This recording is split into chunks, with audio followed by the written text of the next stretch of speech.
Good morning, folks, and welcome to the Candlepin Bowling Network Pro Series playoffs at Leda Lanes in Nashua, New Hampshire. We are still a little bit early. We are due to start in just a few moments. We're just figuring out lane assignments, and the bowlers are warming up. Not to mention we're also doing all kinds of technical level testing and things, so if you're just tuning in, we're just a little bit early still.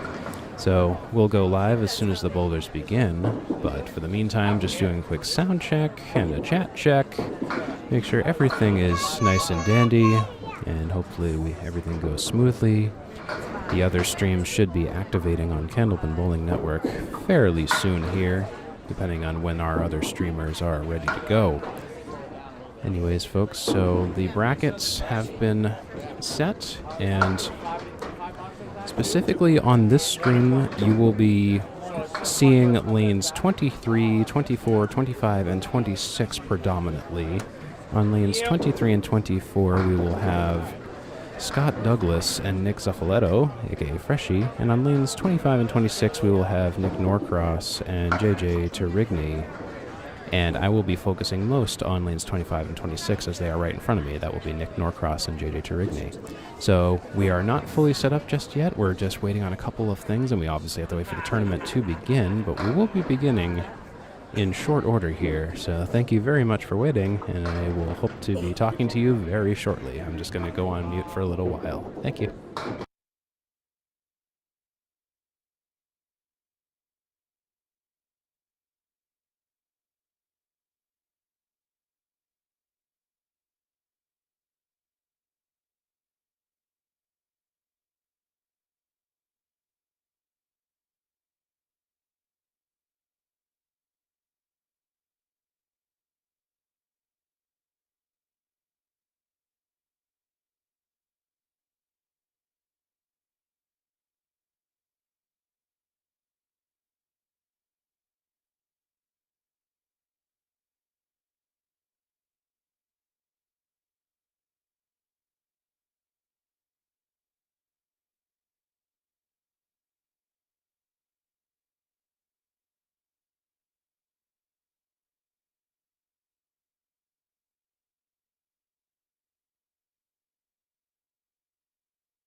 Hello, folks. Just checking in with you. We are still waiting for the tournament to begin. The bowlers are currently shooting headshots. We're doing some professional photography and headshots at the tournament today, so we're just waiting on that. It's a big long line. It's like a line for school pictures, but we will be starting shortly.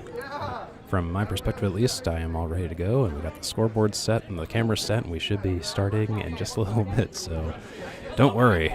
I am just as excited as you are to get started. So I will go on mute again, and I will check in again if it goes a little bit longer than normally. So we'll see you then.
Hello, folks. Okay, so now that the announcements appear to have settled down here at Leda Lanes, I think I'm going to turn it over to the main camera here, and I'm going to give you a bit of a intro and a kind of a primer for what's going on today. So anyways, let's consider this mostly live here. So attention bowlers, we are going to get started.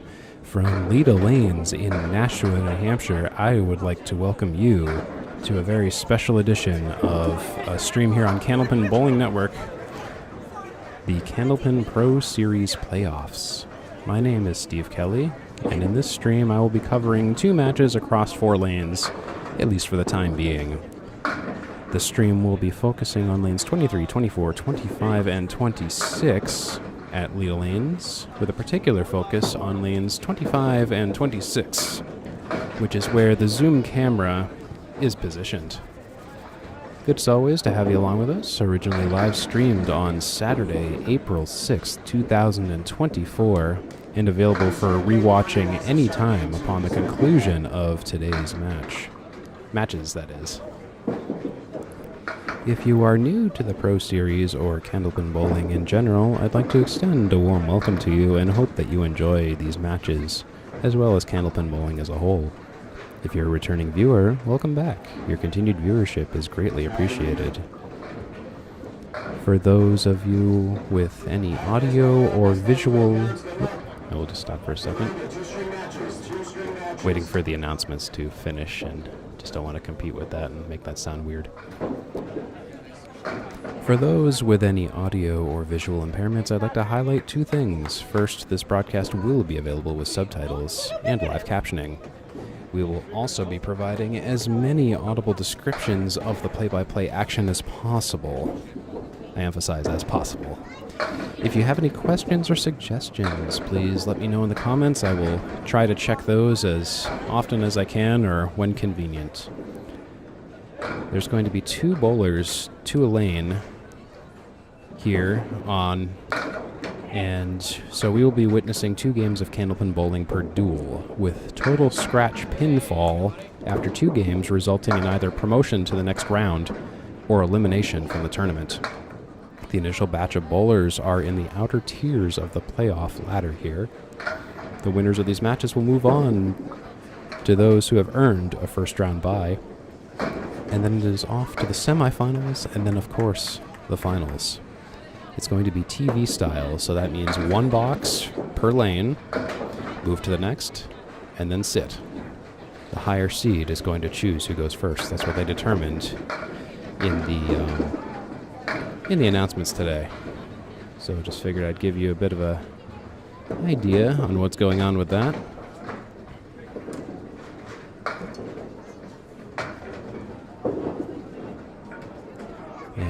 Right now we are just witnessing warm-ups, so nothing...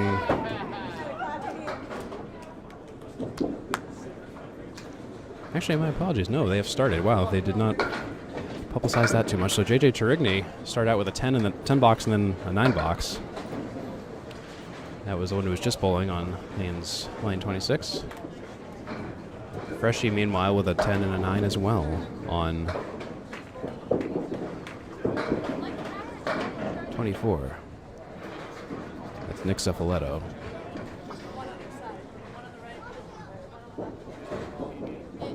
Nick Norcross on lane 25. He fires with a 7 drop, leaving the 1, the 8, and the 10 pins on the deck.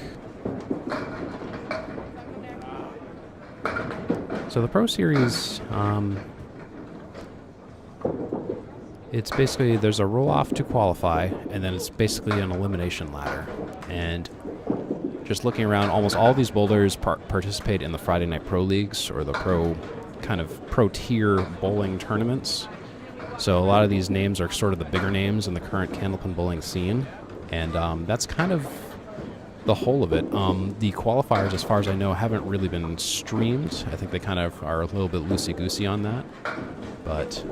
anyway, so Nick Norcross takes a 9. There's a lot of Nicks and a lot of people with the same names today. So Nick Norcross will take a 9. Gonna try to do my best to show some of these scores and kind of figure things out on the fly as we go here. Yes, this is effectively, today's tournament is a self-contained tournament that will go from all the way from the outer Sweet 16s to the final round. Scott Douglas, meanwhile, with a 9-box, and it looks like he's going to miss a spare attempt. We have Nick Norcross, meanwhile, on lane 26, working on a 10-box. He's going to take a 9-box to sit on 18 after 2.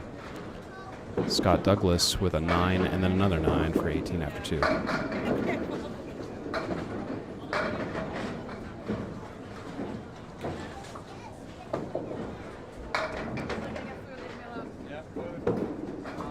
Going to just make a slight, maybe a slight camera adjustment.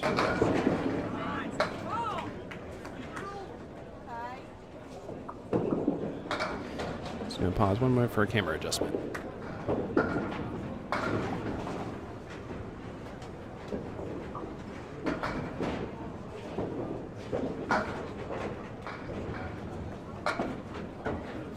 The reason I'm doing that camera adjustment is I want to possibly try to show both of these scoreboards at the same time rather than get lost in switching between them, because watching 2 lanes at once is definitely something. So apologies on that. If anything looks weird, just let me know.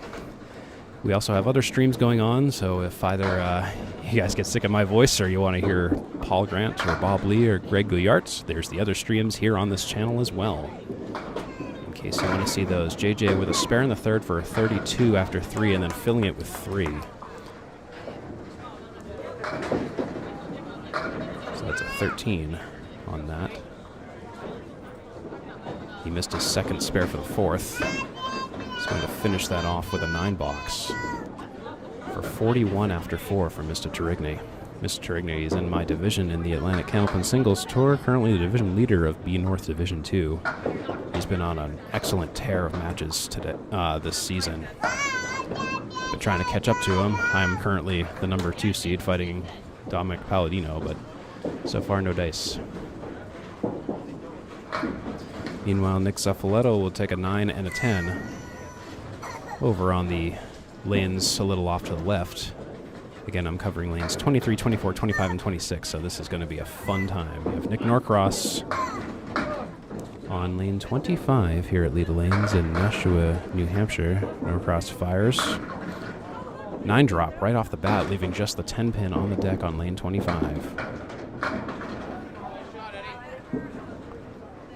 And with a 9-drop, just going to pause for a moment. Nick Norcross working to complete a spare on lane 25. 25 at Leda Lanes. Nick Norcross. Norcross fires and he will take that spare, his first spare of the match, in the third. Nick Norcross in the third on lane 28. 28 after 3. After 2 9s to start.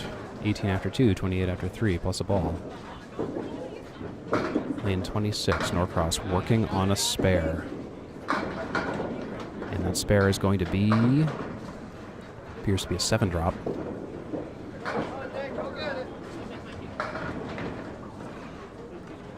Meanwhile, Scott Douglas on the other lane had an 8-box and has a 7-drop on lane 24. Norcross misses his second spare attempt, so that is a 7 fill. Currently at 42 plus 1 more ball. Give me a 9-box for Nick Norcross. He sits at 44 after 4. Pleasure as always to have you along with us.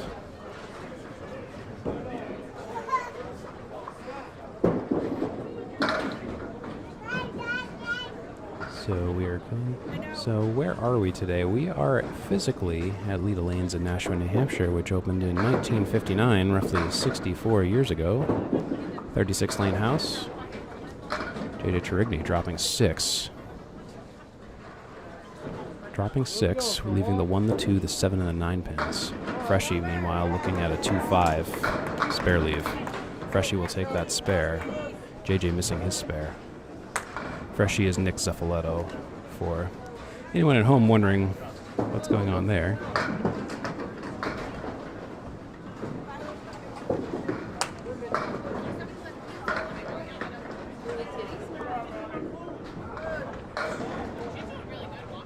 So JJ concludes his 5th box with a 9.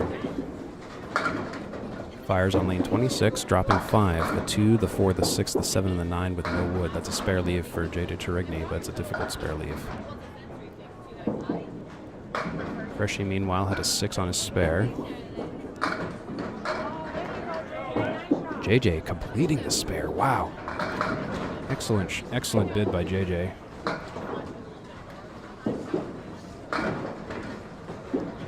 JJ currently sitting in an open 60 after 6. 60 plus a ball after 6.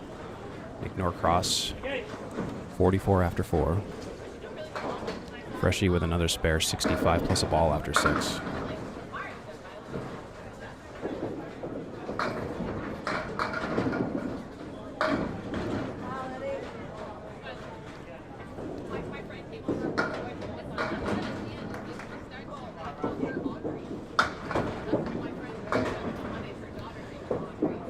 Nick Zuffelato missing his spare attempt. He's looking at an 8, 9, or 10 box on lane 25 at Leda Lanes in Nashua, New Hampshire.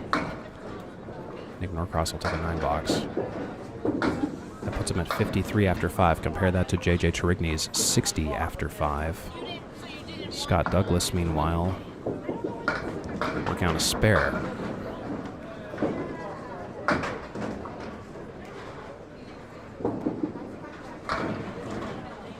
Take a strike.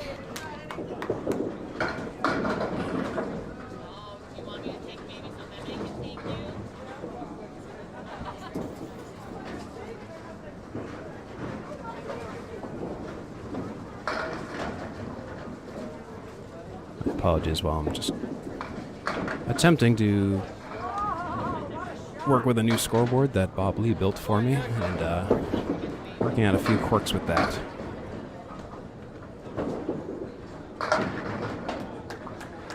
Scoreboard is a little bit interesting to say the least compared to the ones that I've built. So JJ Tourigny is at 60 plus a ball in 6. Nick Norcross at 63 plus a ball after 6. JJ dropping 8, dropping 9. That's a 9 on his fill.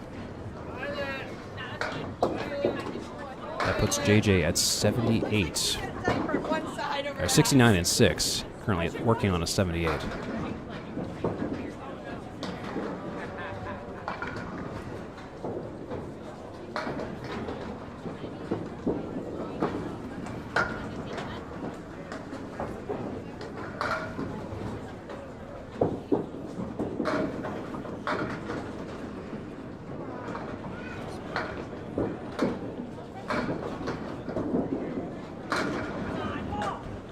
And Norcross also had a spare as well in the 6th. My apologies for being slow on this. I'm just making some adjustments to the whole lay of the land here. No spare for JJ, but it'll take an 8 on that spare. Or it'll take another spare with, so he's at 97.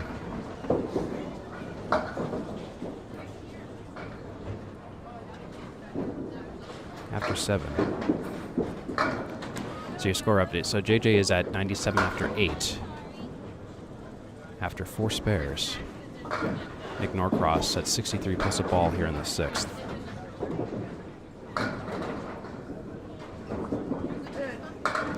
Norcross fires. That's a strike for Nick Norcross. He fills that spare with 10 and will take a strike to boot.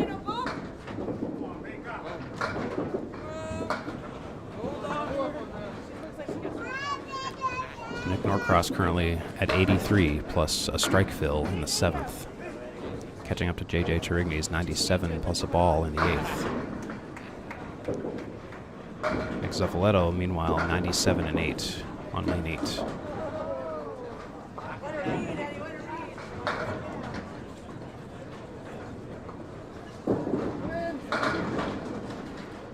Zuffelato sits at 97 and 8.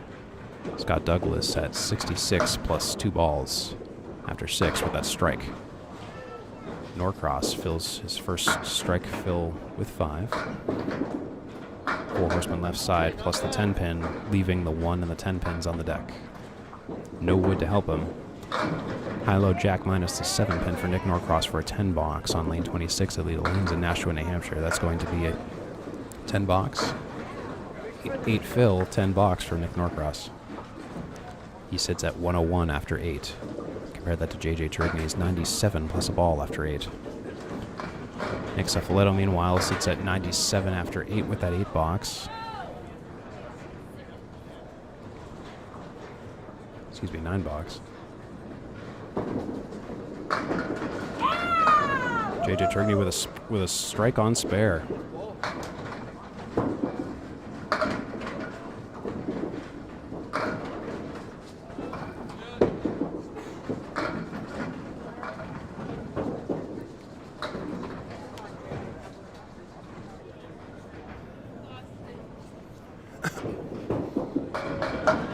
JJ sits at 117. He's going for the double, and he can't quite get it. Currently sits at 135, plus potentially a ball or 2 balls if he can take the 7 out for a spare. He'll take that spare. JJ Tourigny currently sitting at 137 plus a ball. My apologies, I am behind on the score. I had to correct a couple things with JJ in particular.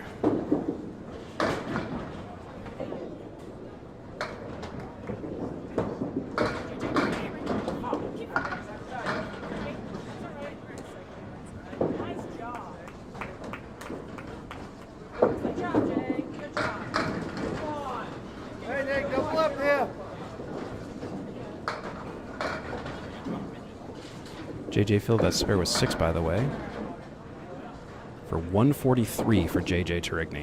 That was a lot of marks, so my apologies. I'm still just catching up on that.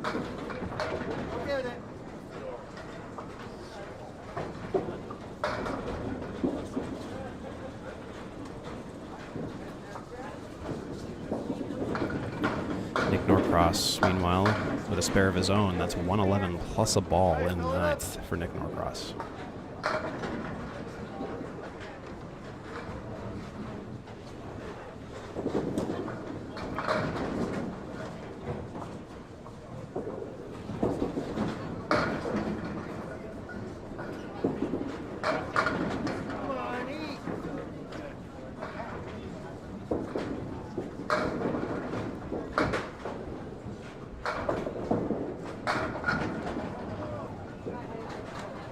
Nick Norcross, he fills that spare with 7. He's at 125. Potential for a spare leaf here with the 4, the 6, and the 7 pins. Will it go? It's a wiggly 7. Might be a heartbreak for Nick Norcross. He might fall to JJ Tourigny, and he will. Highest he can go is 128 now.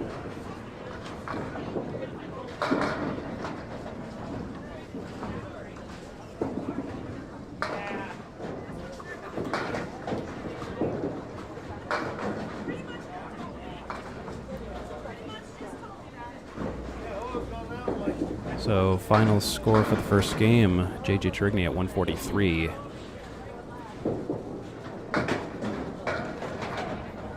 Nick Norcross, 128.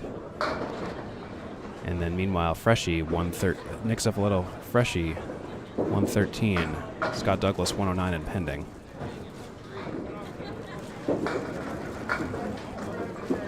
Scott Douglas on a strike. He fires on lane 24.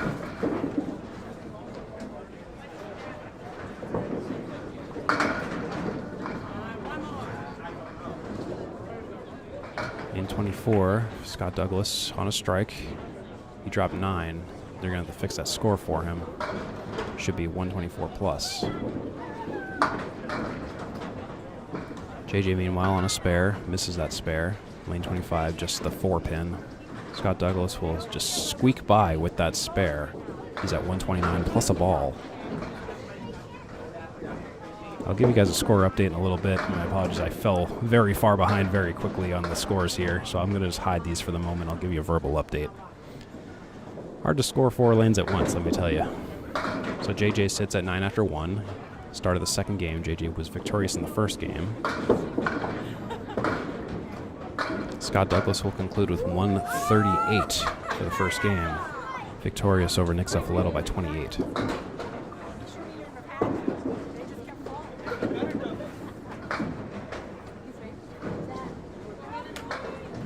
JJ will sit on a strike, by the way. 19 after 2 plus 2 balls on the strike field.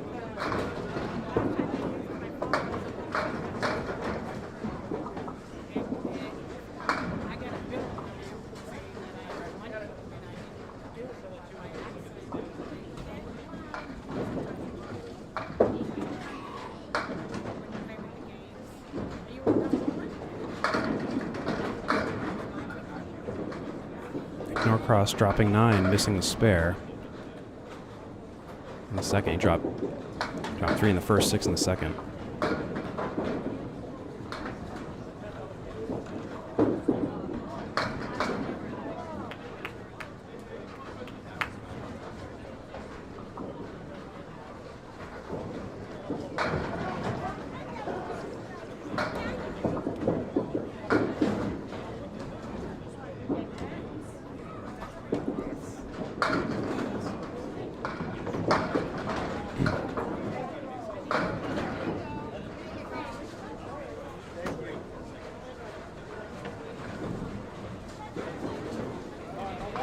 Norcross missing a spare. Potential 10 box, and he will get that 10 box. So recap, JJ sits at 19 after 9 with a strike.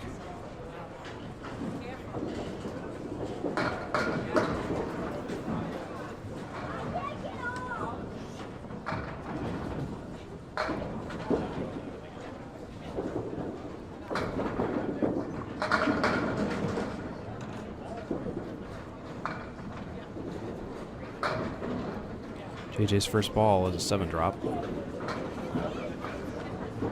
He's having some trouble viewing the lane here. A couple of people are standing in front of me here.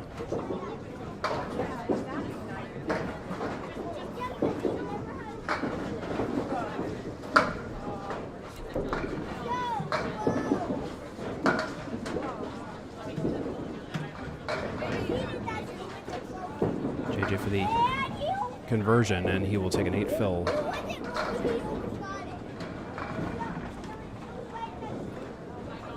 He'll take an 8 fill for 35 after 3.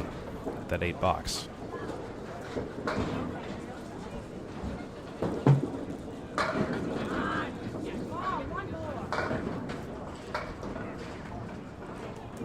Scott, obviously you know where your kid lives. Tell me that's not your kid. That's my friend's son. On Eastern. Meanwhile, on the other end, we have Nick Zuffelato with a strike and a 10 box to start out.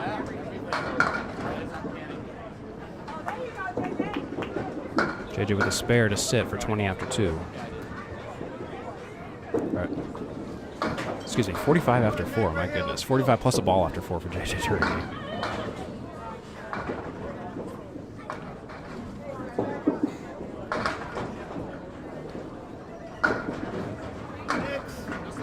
Not bad, not bad.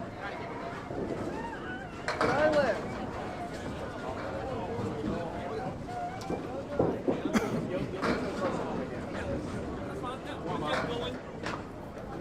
Again, my apologies on being super slow on the scores here on the scoreboard. I'm working with a new scoreboard that Bob Lee sent me, and it definitely has a couple of quirks that I will need to be discussing with Bob Lee, certainly. Thanks, Nick Norcross. Take a 10 box for 37 after 4. All right, let's go right here. Slow one.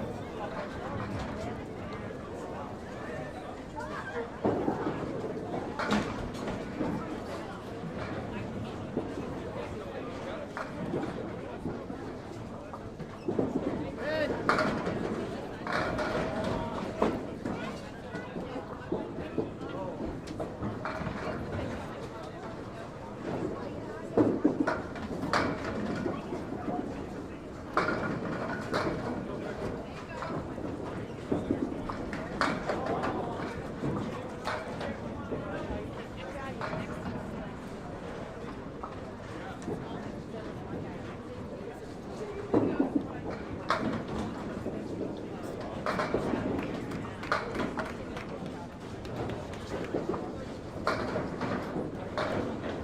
Norcross will sit on 47 after 4. That 10 box.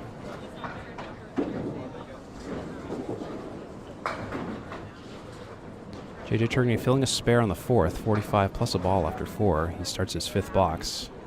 JJ was up in the first game.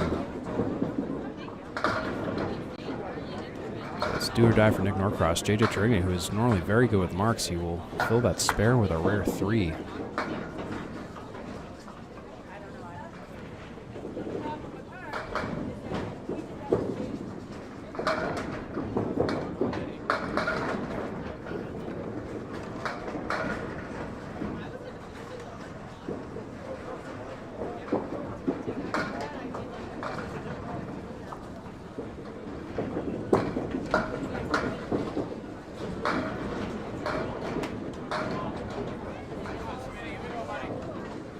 Scott Douglas hits a 27 after 3. Freshie at 35 after 3.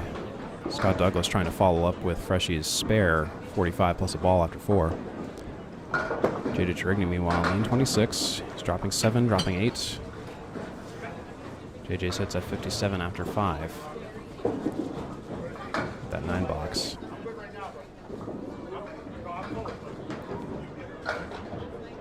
Dropping 8, looking for a spare. Needs a full shot on the 1-8 leave, but unfortunately can't get it. Looked like he looked at me directly and he knew he'd missed it. He had to hit it full, but couldn't quite get it. JJ will settle for a 10 box instead. For 67 after 6 for JJ Tourigny. Nick Norcross, 47 after 4. No marks to speak of so far except for the spare in the second. On the pocket, dropping 6, left side check mark, the 2, the 4, the 5, and the 7. Freshie on his spare fill, he drops 5. That's Nick Zuffelato. If I keep saying Freshie, just replace that with Nick Zuffelato, by the way. It's taking a lot of unlearning on my part, certainly. Nick Norcross dropping with 7 after 2. For a 10 box for his 5th. He will take that 10 box. Norcross at 57 after 5. Compare that to JJ Tourigny's 67 after 5. JJ overall over Nick Norcross everywhere so far.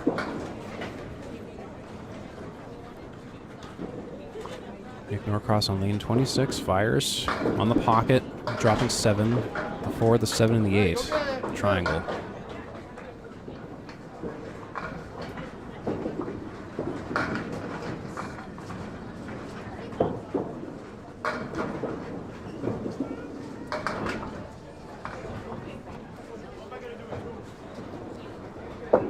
So in terms of the cameras, it is possible we may be possibly outrunning the bandwidth at Leda Lanes. We have 4 simultaneous streams going on. I am uncertain how that is holding up. I can't really check that at the moment, but we'll try to get an update from someone if I can. Norcross will take an 8 for 65 after 6. Norcross at 65 after 6. Compare that to JJ Tourigny's 67 after 6. So Nick Norcross has regained a little bit of ground here.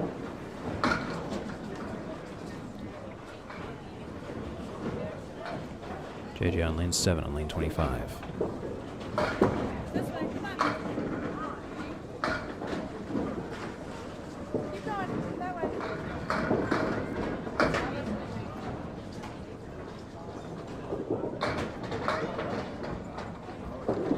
Trying to catch up on lane 23 and 24. JJ Tourigny with a spare, meanwhile. 77 plus a ball after 7 for JJ Tourigny. JJ Flyin' J, the Grand Tour Tourigny. Definitely living up to that name. Especially in the ACST where he just could not be caught. He's bowling A-class caliber games in the B-class. We have Nick Zuffelato at 68 after 5 and Scott Douglas at 45 after 5 in the second game.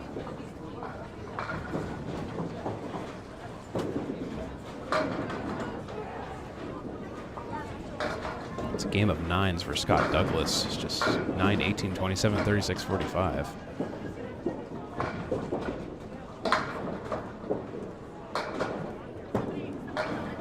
JJ filled his spare with 6.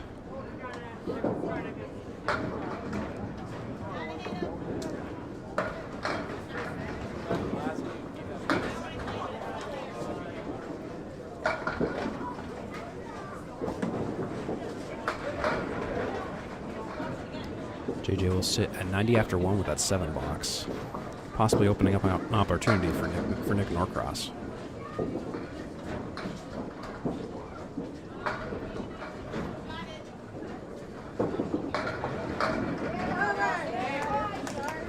Nick Norcross 65 after 6. Missing the pocket to the left. 1, the 5, the 3, the 6. The 8 and the 9 pins on lane 25 at Leda Lanes in Nashua, New Hampshire. These are the outer brackets of the Pro Series playoffs. Nick Norcross for the spare bid. He leaves the 8 pin in the back row on the deck. Lane 25 for the 10 box. Nick Norcross will take a 10 box. Nick Norcross sits at 75 after 5. Compare that to JJ Tourigny's 83. Excuse me, 75 after 7. Compare that to JJ Tourigny's 83 after 7. Norcross on lane 26, he fires. He's on the head pin this time. Possibly a little bit too full, but it almost didn't matter, leaving the 3 and the 6 pins. Nick Zuffelato is at 87 after 7. With that 9 box he just threw.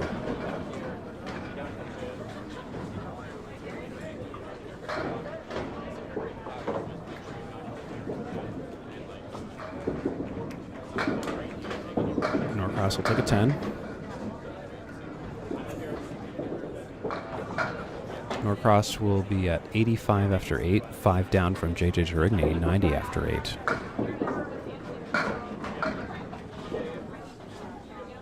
Two boxes to go in the second game of this the first tier of the Candlepin Pro Series bracket. These are the outermost brackets. The winner goes on to those who won a first round bye.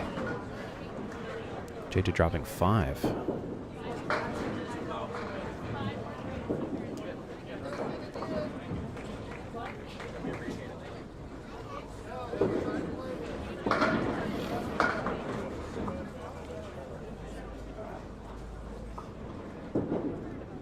Zuffelato is at 97 after 8.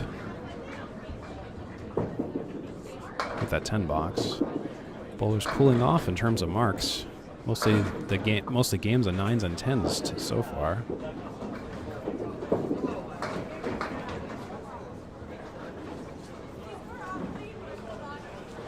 JJ with an 8 box in the 9th.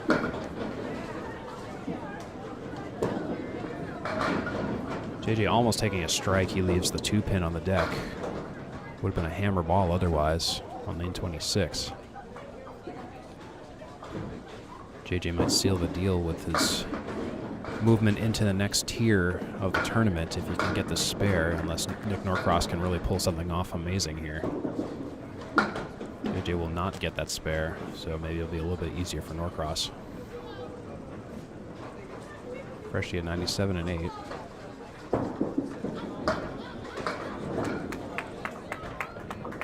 Scott Douglas with a spare for 83 plus a ball and 8.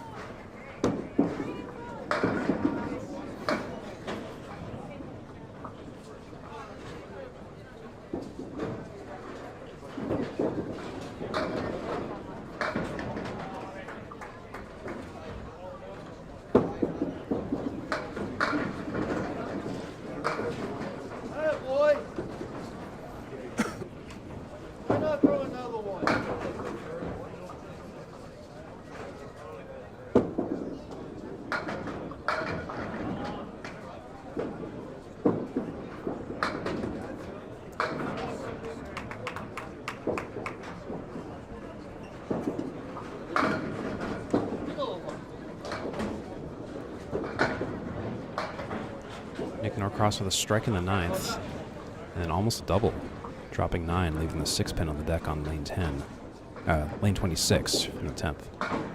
For the spare, he needs this spare, and he might pass JJ for this. I don't know if it's going to be enough, though. That's the only thing. So JJ took a 9 for a 107. Nick Norcross with a strike 9 and then a spare.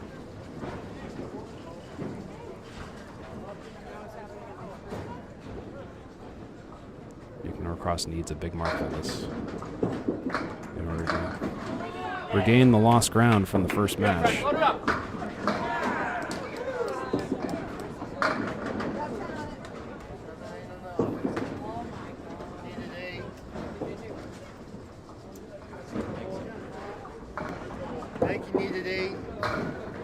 And that sounds from the frustration I'm hearing. It sounds like he needed a little bit more. JJ won.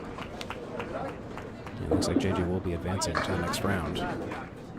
Wait, hold on, tell her to stop. It's a tie. Babe, it was a tie.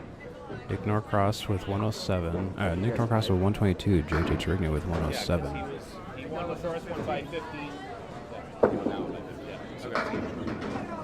Yeah, we got a tie. Freshie with the 130. Just catching up on scores with them.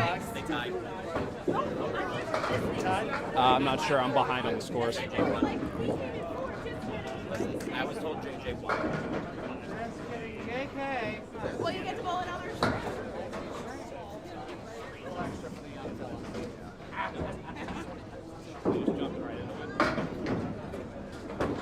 One string.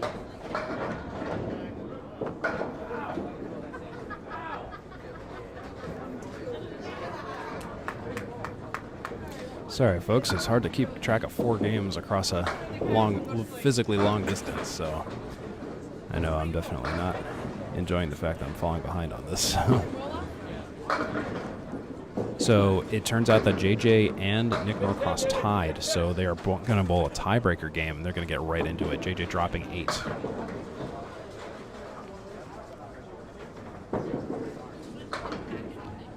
Meanwhile, other happenings on the other lanes, we have Nick Zuffelato with a 130.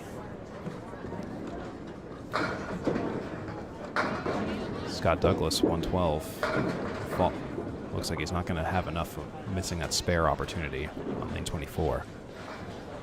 JJ with a spare to start out in the first. JJ, no shortage of spares today or any day, really. JJ on the pocket, 8 drops, 8 fill, 26 after 2. I'm going to clear that scoreboard in a little bit.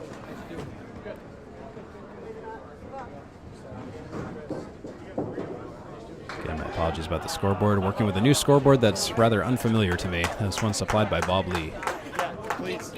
Entering marks on it's a bit of a challenge. JJ for a second spare, he's going to miss it.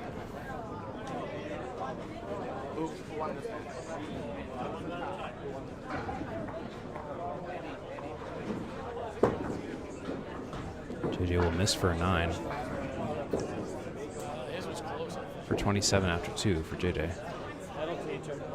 Scott Douglas concludes with a 113.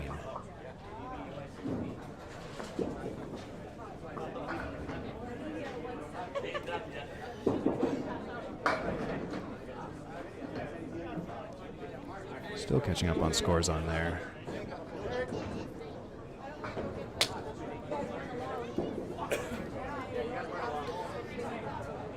Nick Norcross with a 7 drop with a piece of wood that's going to need to be removed as it is out of play.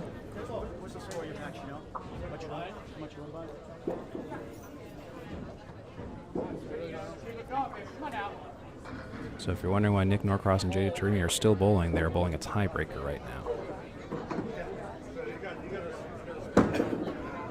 Amazingly, Nick Norcross was able to make up the difference towards the end despite being down in the first game.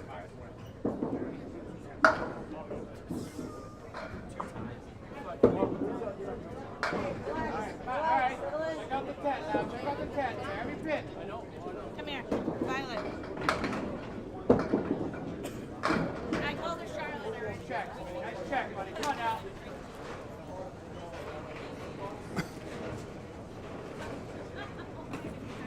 Come here, here. Get off the floor.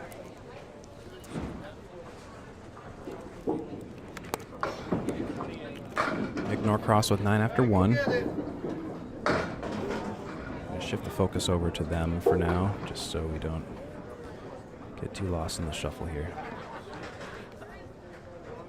This is a tiebreaker match between Nick Norcross and JJ Tourigny.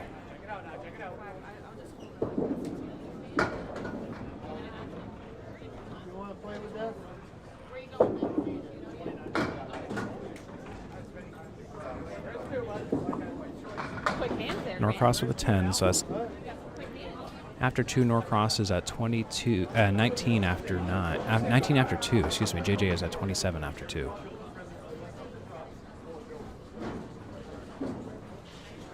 And to recap, Nick Zuffelato finished with 130. Scott Douglas finishing with 113.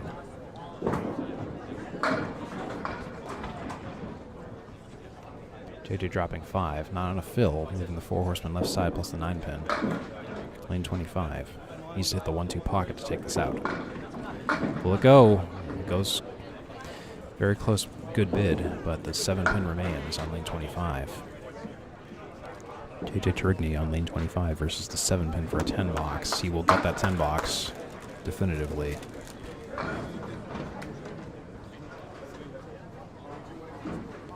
JJ is now looking at 37 after 3. Dropping 8 immediately, missing the pocket, but leaving the 1 and the 9 on the deck. With some favorable wood that may or may not assist.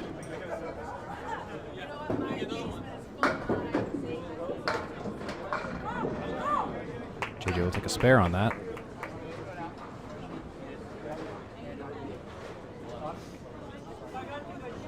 I believe it's a spare. We'll find out in just a moment.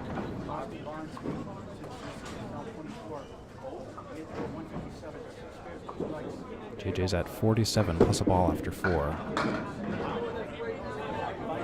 Nick Norcross 19 after 2. He fires lane 25.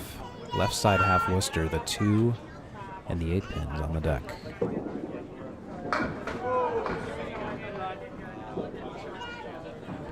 Lane 25, he's working on a spare. He needs to convert this, and he takes out just a few pins in the center row, leaving the 4. Goodness, the 4, the 5, the 7, the 9, and the 10. Very difficult shot, very unique shot. Not a lot of wood to really help him. No real object pin to speak of there, other than maybe the 5 or the 4 pin. All right, Nick, no more of that shit. That's a 5 box for Nick. Nick is at 24 after 3, JJ at 37 after 3. This is a tiebreaker between JJ Tourigny and Nick Norcross. And lanes 25 and 26 at Leda Lanes in Nashua, New Hampshire. That's a lot better. Norcross, lane 26, dropping 8, leaving the 6 and the 10. Much better leave than the last box.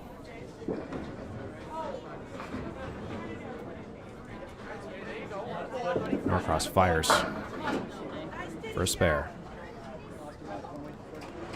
Not a bad one to sit on.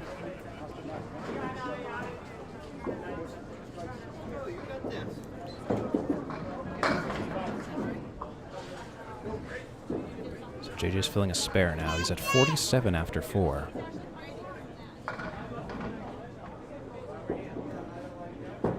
Filling that spare width, he's off to the left. Ooh, boy. JJ with a 2 fill on that spare. That puts him at 49 after 4. JJ needs to convert this right side half Worcester to a spare, and he instead completes the full trip to Worcester. Season tickets to Worcester, round trip. So 4, 5, 6, 7, 8, 9, or 10 for JJ, and he will take a 10 box, thankfully bailing himself out of a potentially disastrous box. JJ sits at 59 after 5.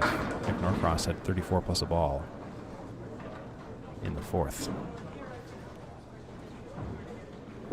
JJ fires on lane 26. 4 drop. JJ throwing a little bit too hard and a little bit too full because he had a right side half Worcester, and now he had a traditional academic spread eagle, the 1, the 5, the 7, and the 8 pins on the deck.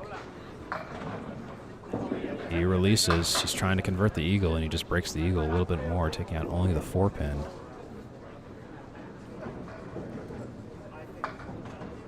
JJ trying to make a 10 box out of this. He will settle for a 7 box. Hard fought 7 box he went to war for. That might open the doors for Nick Norcross if he can string a couple of marks together. JJ sits at 66 after 6. Norcross at 34 plus a ball after 4.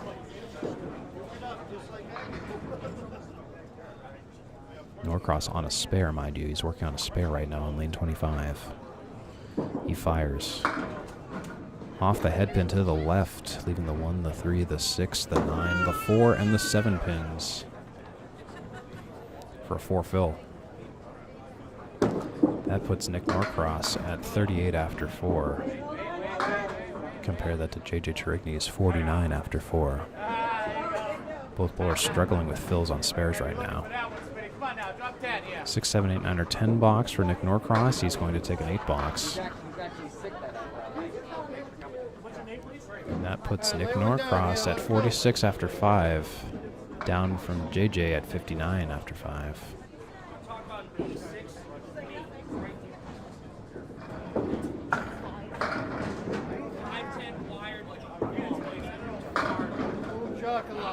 Norcross dropping 9, leaving all but the 6. 6 pin on lane 26 for Nick Norcross in the 6th here.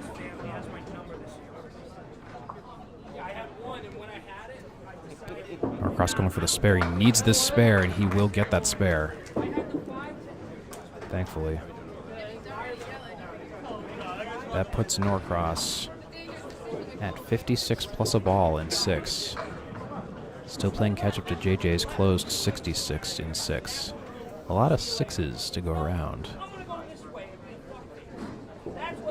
JJ fires lane 25 with a bouncy ball. Seems like he might be losing his focus a little bit. Instead of a full shot, he veers off to the right, dropping just 3. Thankfully, it wasn't on a fill, but still. JJ for the spare, and he makes a noble attempt, but he leaves the king pin, the 5 pin, on the deck. He hits the pocket, but that 5 pin often ends up being the last pin standing on lane 25. JJ fires. He's going to take a 9 box.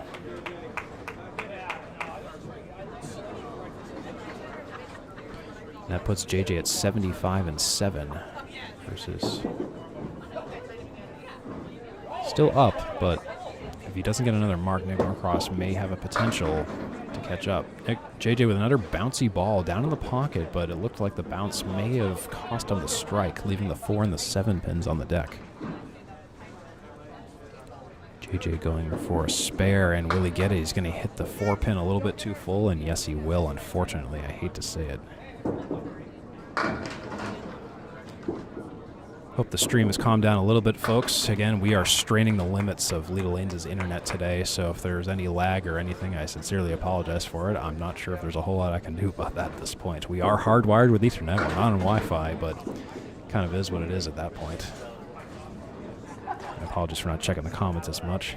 Just a lot going on. A whole lot going on in terms of all angles here.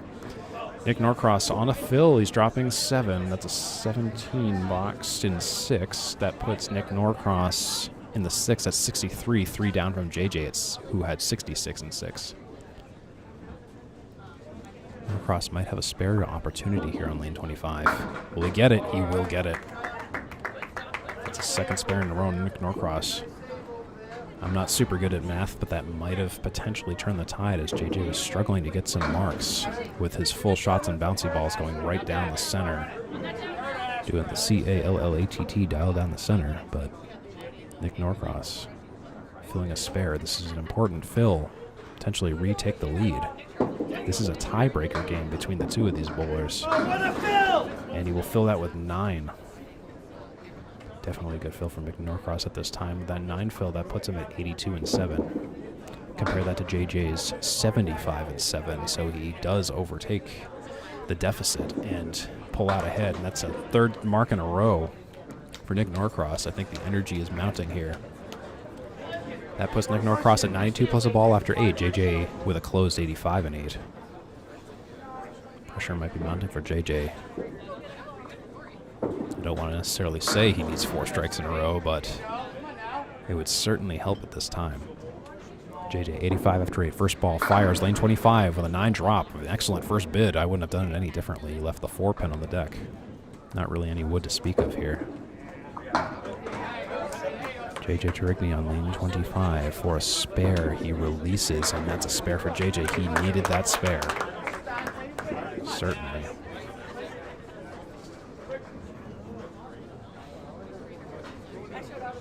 JJ in the 9th, 95 plus a ball. See what JJ can do. He releases. He's on the pocket. Will be an 8 drop. Looks like it's going to be an 8 drop for JJ. With 1 to go. uncertain what who the winner is going to be at this point. Again, this is a tiebreaker. JJ with that spare. He definitely needed that spare. JJ rising to the occasion with the competition. Getting the spares when he needed them, his third mark of the game. So I'm wondering if I should. 113 plus a ball for JJ for those keeping score at home. JJ off to the left with a 4 fill. Come on, Nick, leave nothing there. That puts JJ at 117. The benchmark for Nick Norcross to pass is 117, and he's currently at 92 plus a ball in the 8th. So the benchmark is set for Nick Norcross, 92. He's working on a spare right now after 3 marks in a row. 92 plus a ball in the 8th for Nick Norcross.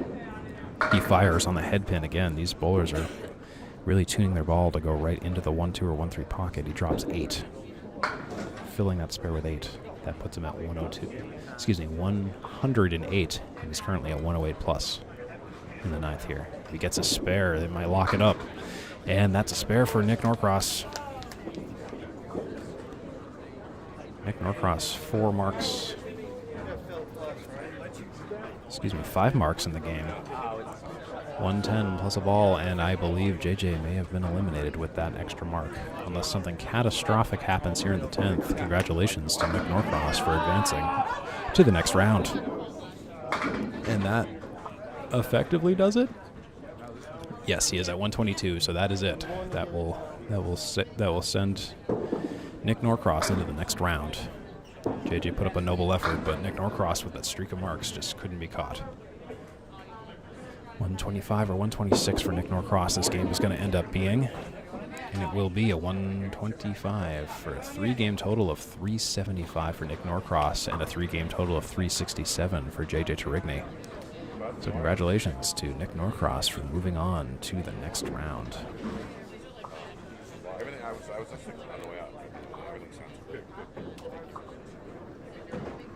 It's been a pleasure having you folks along, and we are in a transitional phase now, so just some talk of the town around here. Scott Douglas at 251, he will advance to the next round over Nick Zuffelato, who had a 2-game total of 243. So Nick Zuffelato is eliminated. JJ Tourigny eliminated after 3 games with a tiebreaker. JJ Tourigny with a 3-game total of 367. Nick Zuffelato with a 3-game total of 375.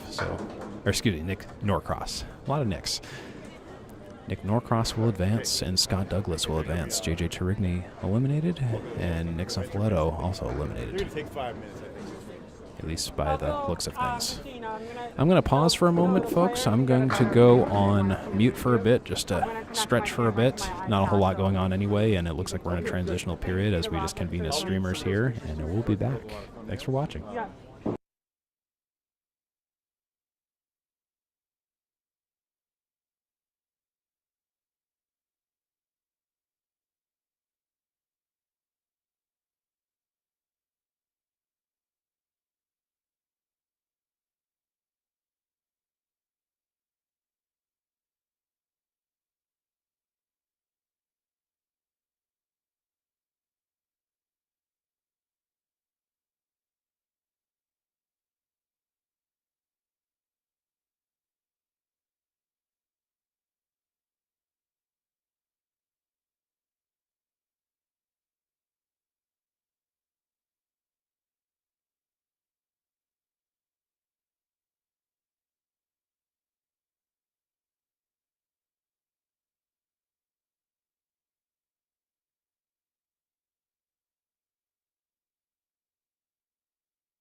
Hey folks, we are just in warm-ups. These bowlers are not bowling at the moment. We're just taking a brief break.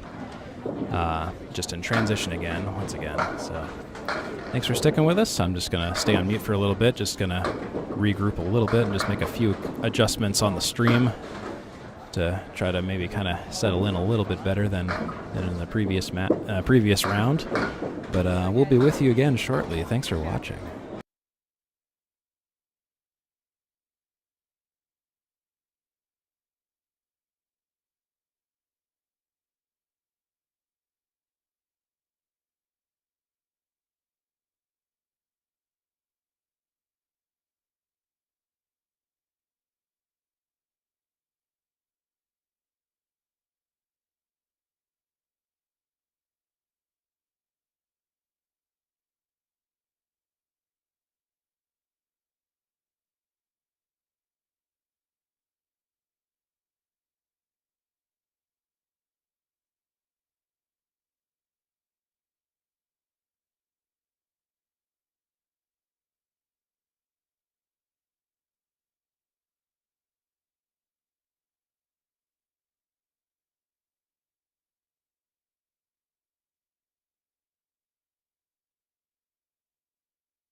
All right, folks, after a brief period, we are back. Long story short, I'm just going to switch over to a different scoreboard so I can try to be a little bit faster on the draw when it comes to that stuff. So, Austin Barnes opening up with a spare. Starting fast and furious. Austin Barnes filling that spare with 8. I'll get the info on the other bowlers as soon as I have that info. Austin Barnes missing his second spare. Austin Barnes, the Easter Classic champion on lane 26 at Leda Lanes in Nashua, New Hampshire. He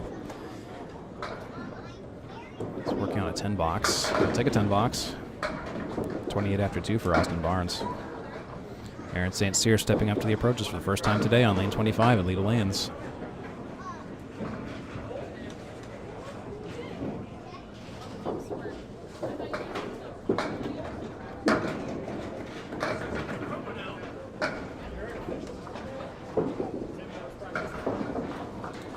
St. Cyr on lane 25, he drops, ooh boy, that's a interesting half Lister. Not half Lister, spread eagle, my goodness. Yeah, not quite a half Lister though, 157. For the spare, he attempts to break the eagle and just breaks it more. Someone called PETA. Left with the 3, the 6, and the 9 pins on the deck. For the 10 box, Aaron St. Cyr will take a 9 box. 9 after 2 for Aaron St. Cyr.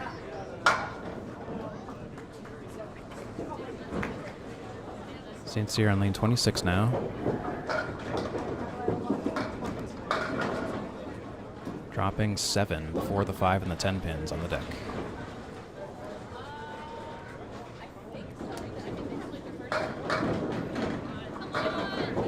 Looking to make a difficult spare, he goes for the pins instead, leaving only the 5 pin on the deck. Bob Whitcomb with a spare and a 6 fill, meanwhile, on the other lane.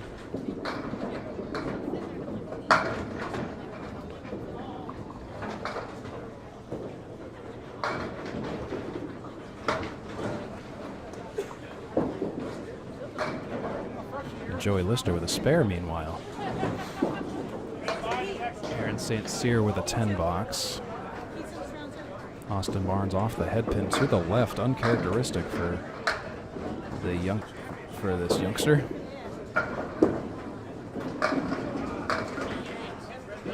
gonna make some adjustments to the scoreboard here. Try to get everything to fit nice and pretty. Apologies for the live adjustments. Just something you gotta do some days.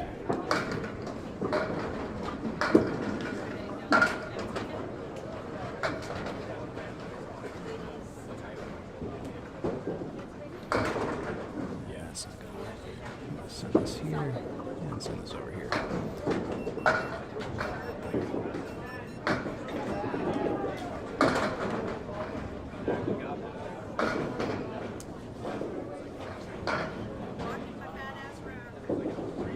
Austin Barnes is at 37 after 3, dropping 4 on lane 26. Spread eagle straight out. Looks like he's still getting his bearings, and ooh boy, his second ball sails right through the hole where the first ball went.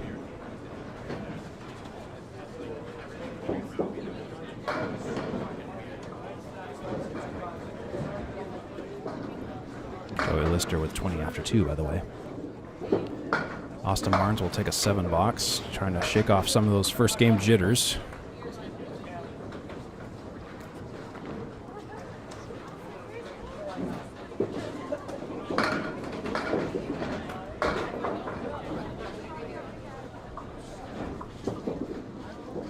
Aaron St. Cyr off the headpin to the left, dropping 6.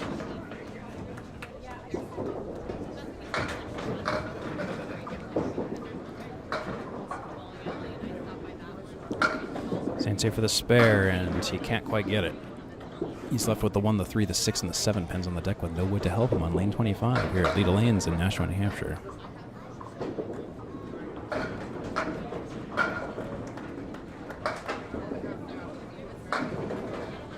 Bob Whitcomb, meanwhile, with an impressive spare. On the lane, off the lanes to our left. 45 open for Bob Whitcomb. Aaron St. Cyr with an 8. For 27 after 3. St. Cyr on the pocket a little bit too full, leaving the 4 and the 6 and the 10 pins on lane 26.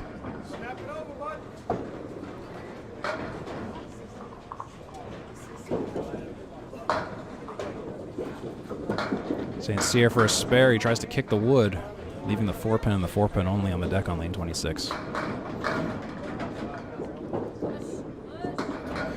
That's going to be a 9 box for Aaron St. Cyr. That's a foul.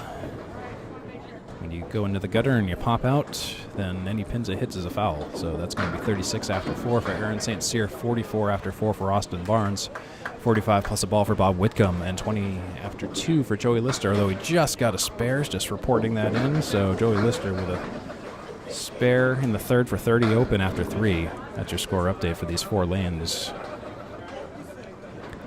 We have Bob Whitcomb and Joey Lister on lanes 23 and 24. Austin Barnes and Aaron St. Cyr on lanes 25 and 26. In first of 2 games for elimination in the next round. Austin Barnes with a 4 drop. Still seems to be trying to get his bearings today. He's our Easter Classic champion after throwing that infamous 203 last week. Or just 6 days ago. Today's Saturday. It was Sunday, so 6 days ago for Austin Barnes. It's 44 after 4. He's going for the 10 box. He's going to take a 7 box. Rather uncharacteristic for Mr. Austin Barnes.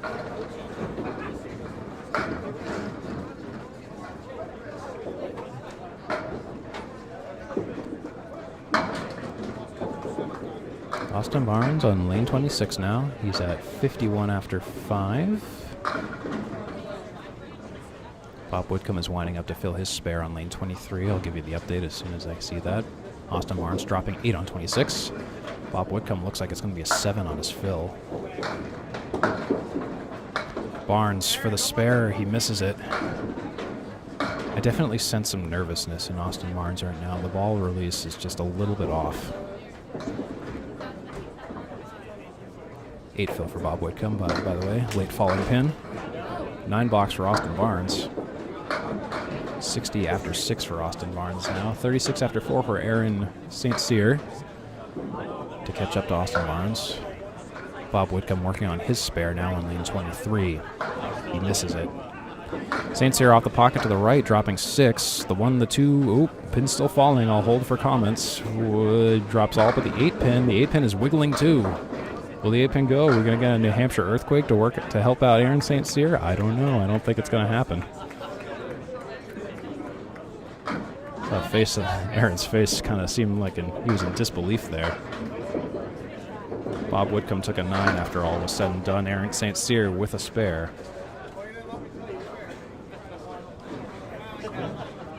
Bob Whitcomb dropping 6 meanwhile over on lane 24 for a difficult spare, and he doesn't quite get it.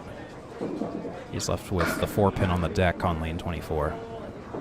I know the zoom cam doesn't have that in super great view, but I'll give you the play-by-play. That's a 10 box for Bob Whitcomb. 72 after 6 for Bob, if my count is right. Yes, I am in sync with the scoreboard. Austin Barnes at 60 after 6. Aaron St. Cyr at 46 plus a ball after 5.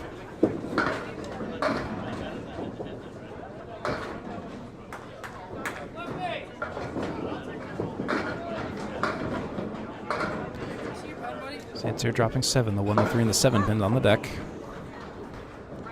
On lane 26, we're focusing on lanes 25 and 26 for this particular stream, and I will give you context for 23 and 24 when I have some time to check it out. Joey Lister, 8 fill spare.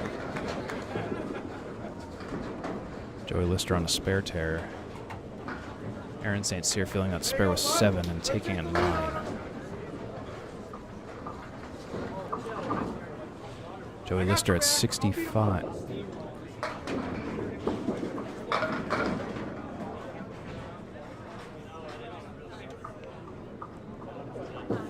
Nope, and something is up with Joey Lister's score. I'm going to have to take a look at that.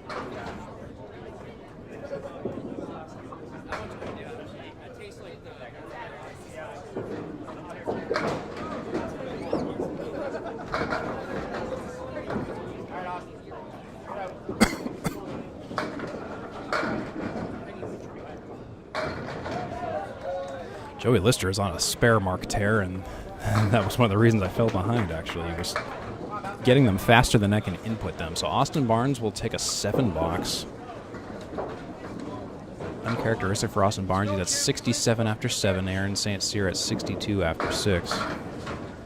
Bob Whitcomb at 72 after 6. And Joey Lister at 80 after 6. That all makes sense to y'all. Let me know in the comments if the scoreboard is too small or too big or in the way or needs to move around. Doing the best I can to kind of consolidate 4 lanes into 1 here today.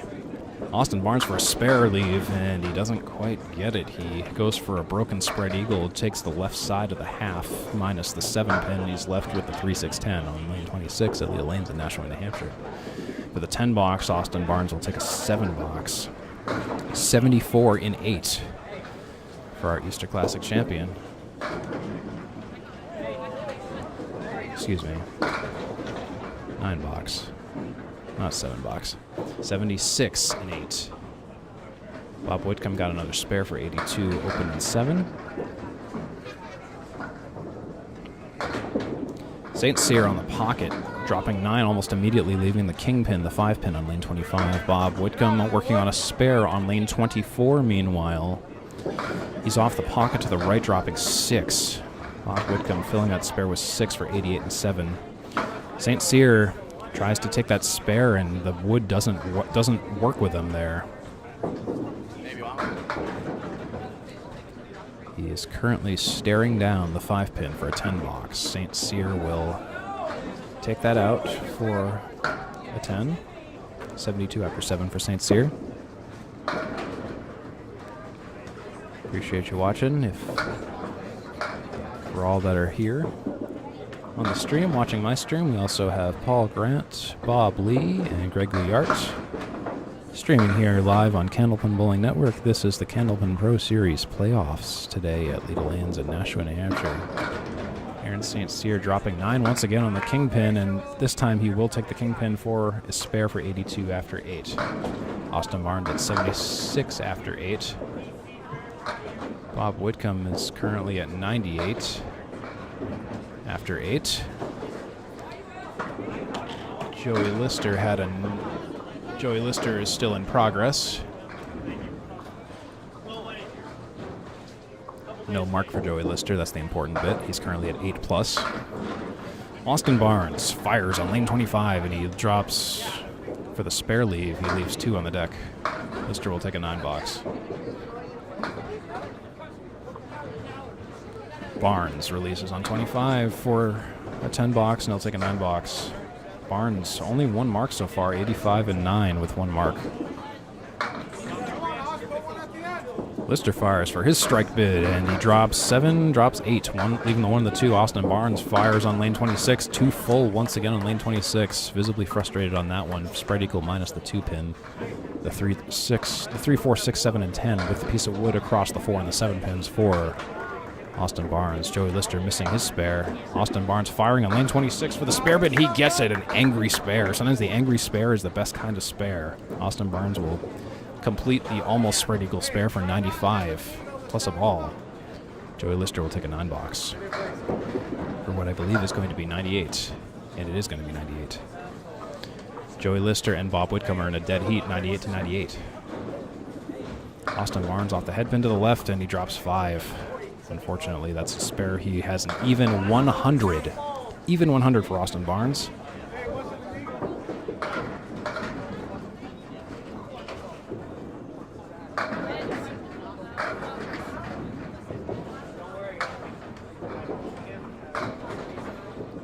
St. Cyr on a spare, he fires. It's a 5 fill for St. Cyr, 87. 87 and 8 for St. Cyr. St. Cyr, Aaron, shaken, not stirred. He takes just the head pin and dances around everything else, leaving the left side check mark, the 3, 4, 5, and 7 pins on lane 25. St. Cyr fires for the 10-box, and he's going to take a frustrating 7-box. He has to get to 100. He needs 7 to pass Austin Barnes in the first. Bob Whitcomb currently at 108 and 9 with another 10-box. Aaron St. Cyr dropping 7, 4, 5, and 7 pins on the deck on lane 26. Bob Whitcomb dropping 3. Uncharacteristic 3 for Bob Whitcomb. Missing the head pin to the right. Aaron St. Cyr off to the left. He drops the 4 and the 7 pins, not getting a spare, leaving only the king pin, the 5 pin. Seems to be the theme of the day and the Achilles heel of several bowlers today. St. Cyr fires on lane 26 and he misses it. He'll take a 9-box, but that will still be enough to best Austin Barnes in the first. 103 to 100. St. Cyr in the first game, up by 3 against Austin Barnes. Bob Whitcomb will take a 9-box for 117.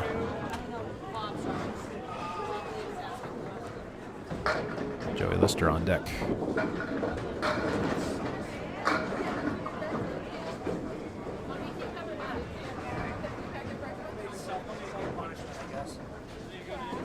And wasting no time, actually Austin Barnes and Aaron St. Cyr will be starting off once again almost immediately. So let's clear the board and get them off to the races. Bob Whitcomb and Joey Lister are still working on their games. Give you some analysis about their games, but Joey Lister has a long way to go to beat Bob Whitcomb in the first. Austin Barnes throwing the ball a little bit too hard and almost seemingly a little bit unfocused for a 9-box. At the beginning of the first game, I thought it was kind of nerves with Austin Barnes, but I think that kind of translated to frustration because now he's throwing the ball rather aggressively, but it's not exactly paying off for him. He drops 9 in the first. It's an 8-box for Joey Lister, by the way, 106. Austin Barnes will take a mark, take a spare. 19 open after 2. Joey Lister drops 9 on his spare, or on his strike bid, the last strike bid of the first game to try to get him over the hump. He's at 115. He needs 2 more. He needs this 5 pin, and he will get it. We have a match, folks. He might be taking Bob Whitcomb in the first with a comeback. Aaron St. Cyr dropping 7 almost immediately. The 2, the 4, and the 7 pins on the deck on lane 25 here at Leda Lanes in Nashua, New Hampshire. This is the Candlepin Pro Series playoffs. St. Cyr for a spare, rather easily achieved. Joey Lister's final fill ball is 9 for 125, by the way. So he will take Bob Whitcomb at the beginning here. Aaron St. Cyr filling his spare with, pins are still wiggling, 5. It's 15 after 1 for Aaron St. Cyr. So Bob Whitcomb 117, Joey Lister 125, your score update. Aaron St. Cyr for the follow-up spare, and he can't string 2 in a row. He just takes 1 out, leaving 6 down, 4 up, 6, 7, 8, 9, or 10. 6, 7, 8, 9, or 10 box for Aaron St. Cyr, and he will take a 9 box for 24 after 2. Going to clear the scoreboard for Bob Whitcomb and Joey Lister. Austin Barnes on a spare. This is a mark. Working on a spare, Austin Barnes, lane 25.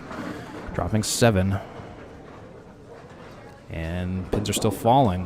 Looks like it's going to be 8. They're going to have to do a score correction on the Cubica AMF BES scoring system. Thank you, Nick Zuffelato, for taking care of that. Mr. Freshie. Austin Barnes for a 7-10 split with Wood on lane 25. He misses it wide right. Again, that aggressive kind of first ball is just kind of killing him today. Austin Barnes. And he will take an 8 box. Mr. Barnes, 35 after 3. Spare for Bob Whitcomb in the first. And an 8 fill to follow it up.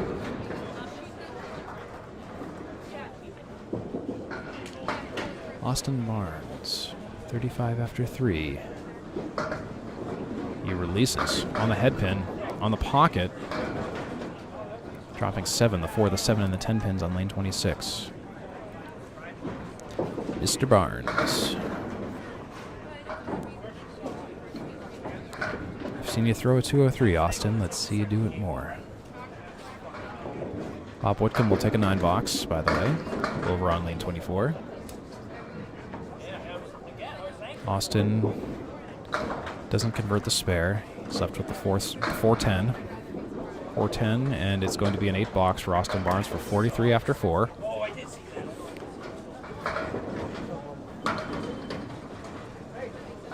Aaron St. Cyr 24 after 2.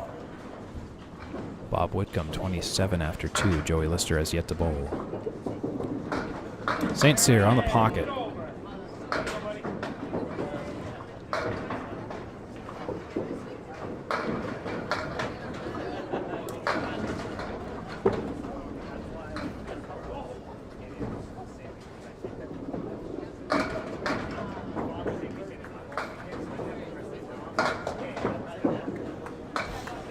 St. Cyr will take a 10 box. 34 after 3.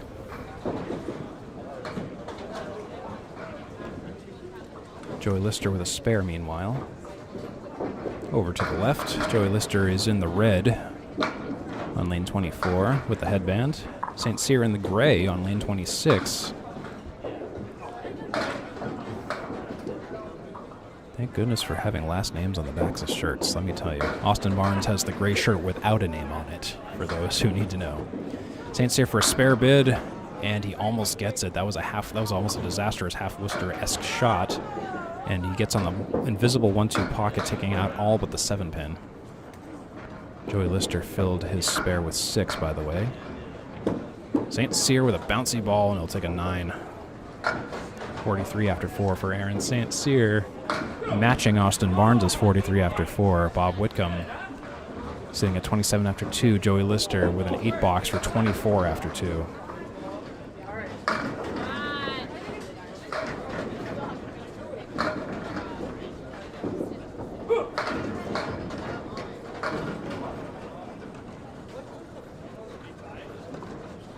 Austin Barnes now on lane 25. He's on the left here, winding up. Winding up, he pitches.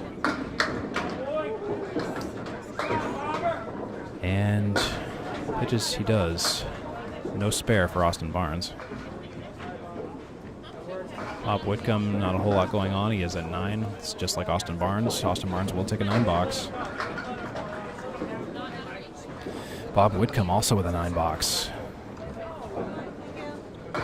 36 after 3 for Bob Whitcomb, 52 after 5 so far for Austin Barnes. There might need to be a score correction potentially here.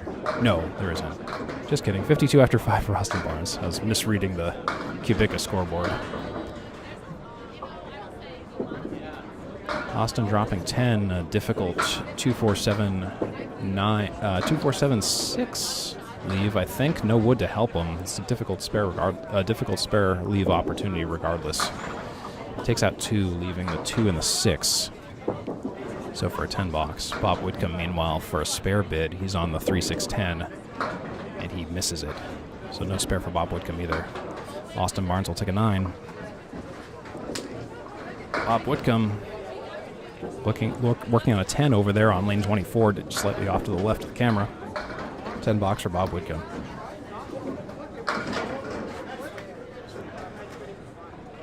Yes, I am kind of doing it as one person. I'm running this particular stream as one person. I've got a whole bunch of equipment here, but we also have Greg Gouillard, who has probably 3 times as much of equipment as me. And we also have Bob Lee over on lanes 19 through 22 doing it as well. But yeah, no, it's a heck of a lot of setup.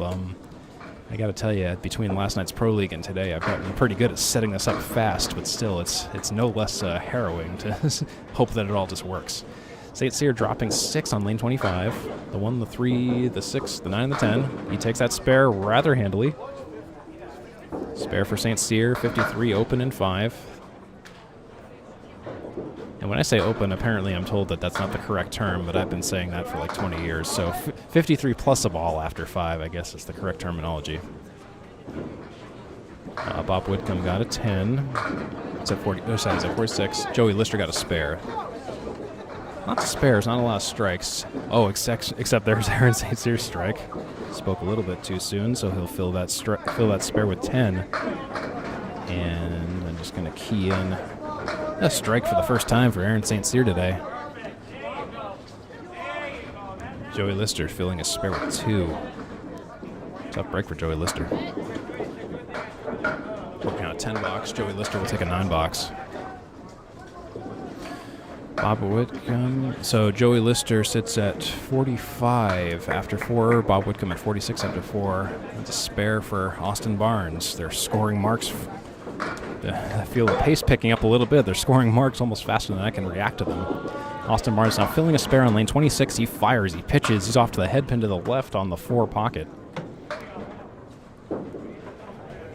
More like the 4-7 pocket, but the 7 didn't even go.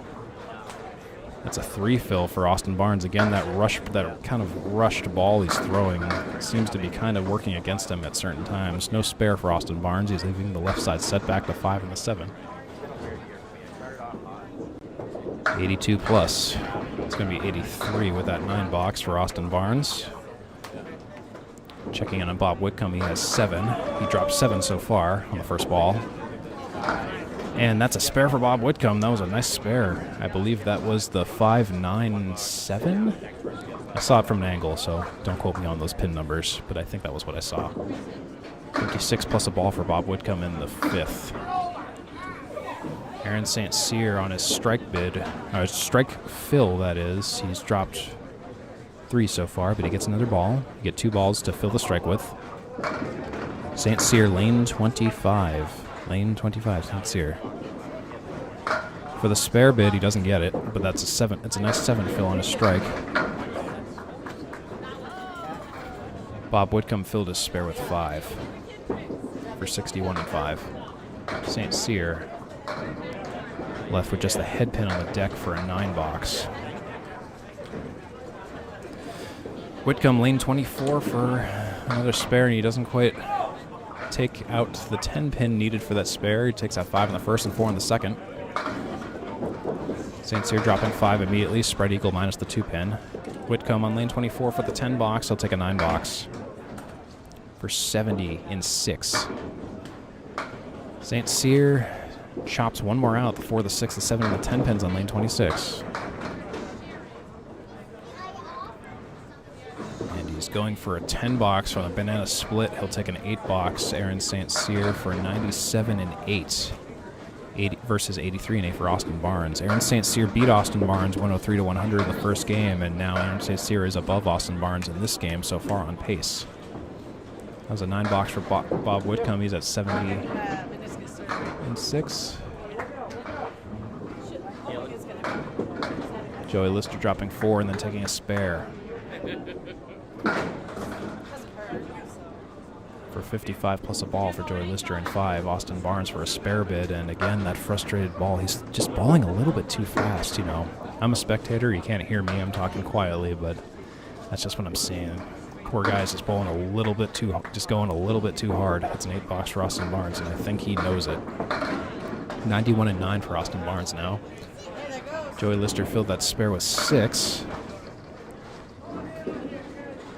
Austin Barnes on the head pin, a little bit not good enough action, not goodly enough action. The 5, the 7, and the 9 pins with no wood to help Austin Barnes. It's possible this may have sealed the deal here. If Aaron St. Cyr continues on that mark tear. 8, 9, or 10 box now for Austin Barnes, missing that spare. It's a 10 box for Joey Lister for 71, I believe. Yes, 71 after 6. 9 box for Austin Barnes. Another 100, so that's easy to remember. A 2-game total of 200 for Austin Barnes after 2. So Austin with 2 100s, Aaron St. Cyr with a 103 in the first. So he was ahead of Austin in the first. It's all about the total pinfall, though, so Aaron is effectively already at 100 as is, so I would say it's safe to effectively assume right now that Aaron St. Cyr's going to be moving on, but he threw his first ball on the wrong lane, so he's going to have to re-bowl that. Funny how that works. All right, Aaron St. Cyr, 97 after 8. He fires on lane 25 on the pocket. Almost an identical shot. Wow. Points for consistency. So Aaron St. Cyr dropped 8 so far. He's not on a spare or anything. Bob Whitcomb, 80 plus a ball in 7. He took a spare. Sorry, I missed that. Aaron St. Cyr took an 8-box. I think. Maybe. Looks like we might have a score issue. I'll key it in as an 8 for the moment.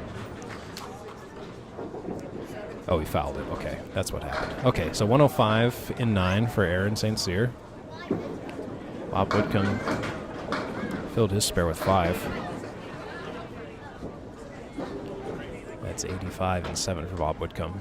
Aaron St. Cyr dropping 9, leaving just the 10 pin on the deck on lane 26 with some favorable wood. Might be able to key this in as a spare, but Aaron St. Cyr will be moving on to the next round, beating Austin Barnes with an uncharacteristic 200 2-game total. Aaron St. Cyr with 115 plus a ball, so yes, he will handily be moving on to the next round. Whitcomb with a 10 box, 95 in 8. 71 after 6 for Joey Lister. He fires on the head pin and he drops 7. He drops real-time follow-up. 117 for Aaron St. Cyr. But yes, needless to say, he with that 103 and 117, that beats 2 100s. So Aaron St. Cyr will move on from Austin Barnes. Austin Barnes will not be advancing. Joey Lister, no spare. 8 down, 7-10 split on lane 23. I'll try to give you the audio because it is admittedly very difficult to see and I don't have a camera on it. So 23, Joey Lister will take a 9 for 80 and 7.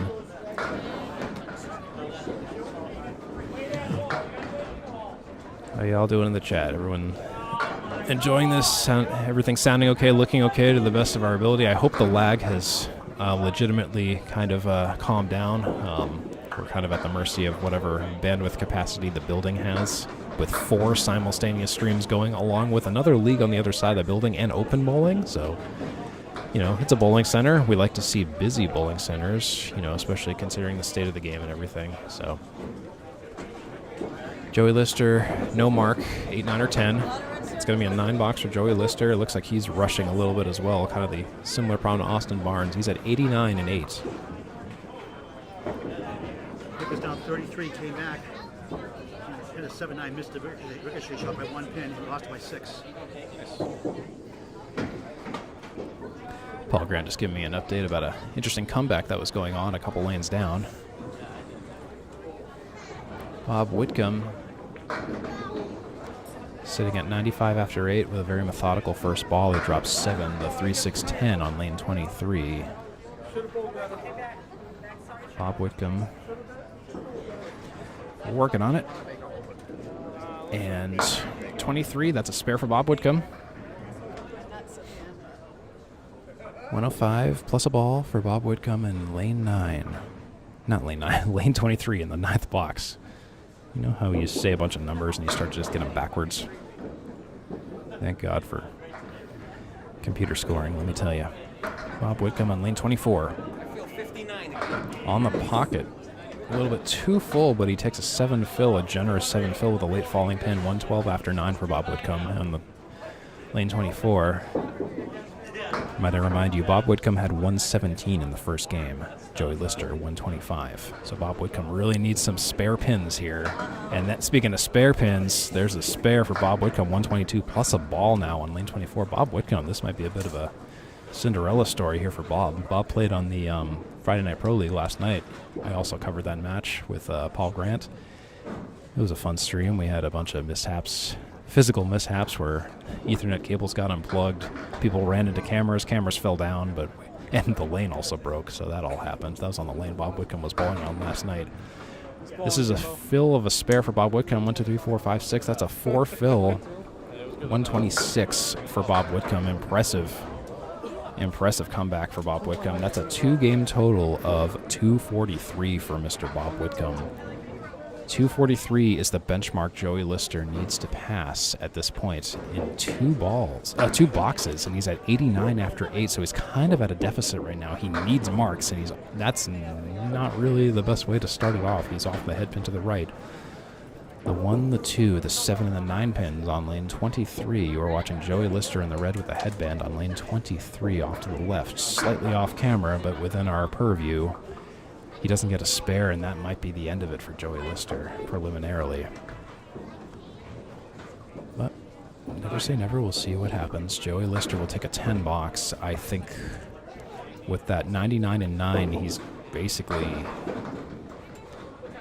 Oh boy, I think unless he has a triple strike, he might not have it. Here, let's do some just theorizing. That will put him at 129 if he does. I don't know if that'll work, and that basically closes the door. So Joey Lister drops 6. Joey Lister dropping 6, and at this point, this is just kind of a consolation box for Joey Lister, who will likely not be moving on. He had a 125 in the first game, but Bob Whitcomb's second game definitely overcame that. Joey Lister's looking at an 8, 9, or 10. It's going to be a 9 box for 108 for a 2-game total for Joey Lister. It's going to be 233. 233 compared to Bob Whitcomb's 243. Bob Whitcomb will advance by 10 pins from Joey Lister. So our victors are Aaron St. Cyr and Bob Whitcomb. Austin Barnes eliminated. Joey Lister eliminated, at least by my account. So that's where we're at. We are going to probably just take a quick break here and pause for a bit while all the bowlers kind of regroup and the bracket on the other side of the room is redrawn and announcements are made and all that fun stuff. So we're just going to pause for that. And so anyways, I hope you guys have enjoyed this so far. I hope this replacement scoreboard has worked out a little bit better. Just the other one that was provided to me, if you know how to work it, it's great, but I just had enough cognitive trouble working with it. I decided I was just going to go to the one that I built where I can just kind of key it in a little better. Pausing for announcements. I mean, you can come see me if you want to, but preferably if you lost. And if you don't know what range you're on, you can go look at the bracket. We're using 25 through 34. No warm-ups. Next ball we throw counts. Good luck. It's going to be no warm-ups, next ball counts, so we're going to find out actually almost immediately here who is going to be bowling, so bear with me while I do a quick score clear and do a quick reset. Get things prepared here for the next round. Again, Austin Barnes eliminated, Joey Lister eliminated. You will have to put your names in so don't forget to put your name Up to the 8. We're going to see who's here on these lanes. I'll have to get the names. So stand by for names. I might have to get up and do some walking around to get those.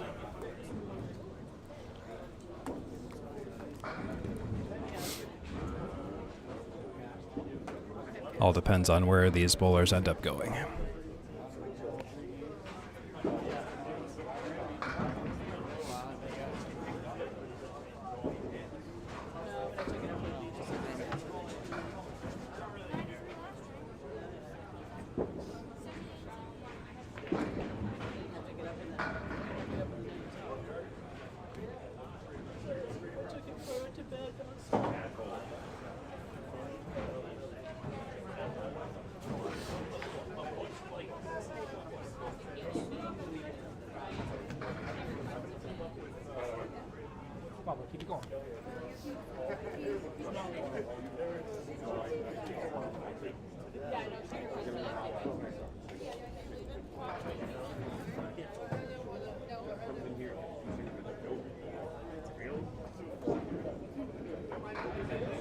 Charlie.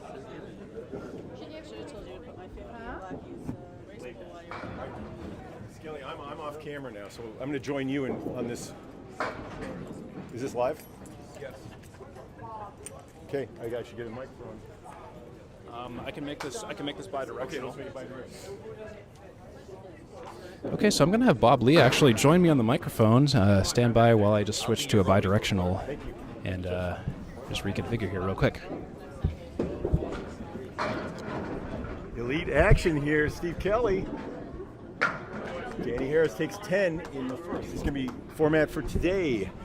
If you just joined us, 2 strings, single elimination. It's basically knockout. Bobby Whitcomb is throwing his first ball. He is in the match against Aaron St. Cyr.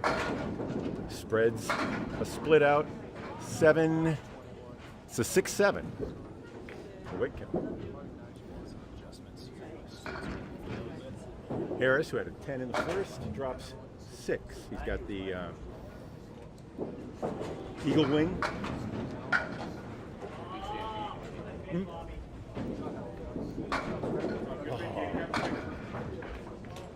Okay, Harris will be open. His teammate Justin Waters watching eagerly behind him. Whitcomb takes 10. Nope, I think that was in the channel. Okay, 9. That was a 9. Yep. Okay. We're bi-directional, so we can talk this way. All right. Thank you. Hey, Steve. I've been down the way. Sean Baker just advanced in my match. That's awesome. Against Craig Holbrook. It was one for the ages. That is amazing. Let's do a quick and sound also, check in the chat. Just let us know if this does or doesn't sound good. I just did some reconfiguration, but let me know otherwise.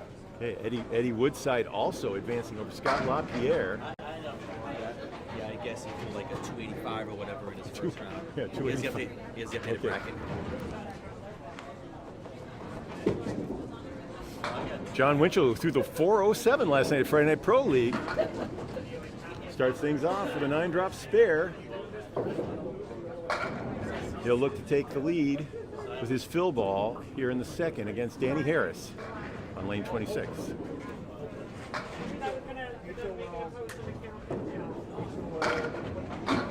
So Whitcomb, I guess that wasn't. They left the 10 up for Whitcomb. Let's check. I think it was a 9. If Whitcomb had a 10 in the first or a 9. I think that was a 9 on his first. Yeah.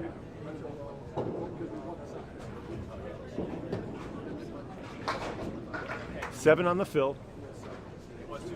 It was 210, Steve. Was it? Yep. Okay. We Hey. misheard. We thought he was trying to clear it out. Hey, that's why I'm back there and they're down there. That's right. Okay, Winchell with the pair of spares. 27 and a ball. Danny Harris throwing his first ball in the third. Finds himself a pocket 3. How about that? Pocket 3. That is the hay bale on the left and the 610 on the right.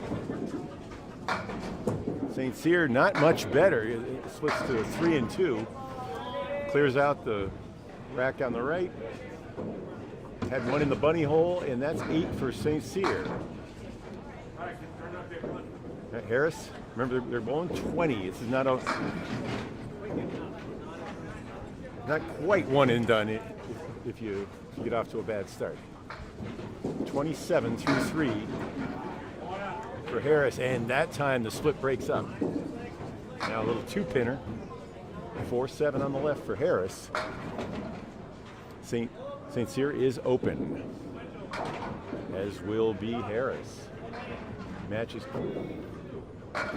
side by side here, but they are two different quarterfinal matches.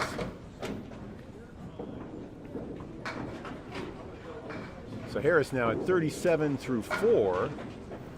Jon Winchell at 29 and a ball through 2. Looking to build on that on a lead. All right. 10 pins plus this ball, and going against a couple open frames. It's a big ball for Winchell. Oh no, Too full. He caught the head pin to him. Too good. Who put a 3 in the middle of the bullseye? It's not even the full spread eagle. It's the 75% spread eagle. Ouch. All right, but still a 13-pin lead, box to box, through 2. And now he's going to have to come up with something big in his out ball here. Nice spare. Spare, right? Yep. Yeah. Spare by Bob Whitcomb on the 2-4-7-8 conversion in the 2-4 pocket. And no, it's okay. That'll Matt. That's a 4. Rare 4 So from Jon Winchell. the lead drops to 9 to the third through the third box. Whitcomb. No slide, Bob Whitcomb. And he has no luck on that one. 5 and 7. Good 8 fill though.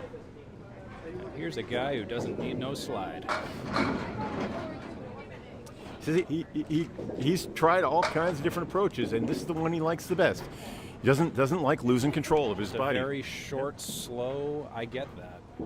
I've done that approach several times. He didn't like it moving from house to house. It was different every house, and he just chose to learn how to land hard and stop himself. I've tried it a little bit. I feel a little uncomfortable. I'll have to work on it for a little more but I think you get better aim up. Certainly, yeah. All right, that was 10 for Jon Winchell. He started off guns a-blazing with a pair of spares. Now 46 through 4 as he had a brutal box. Spread eagle plus a talon on a fill, and then ended up with a 4. Danny Harris looking to take advantage, has the 110. St. Cyr with the banana split. Ooh. Casey McCool's favorite split.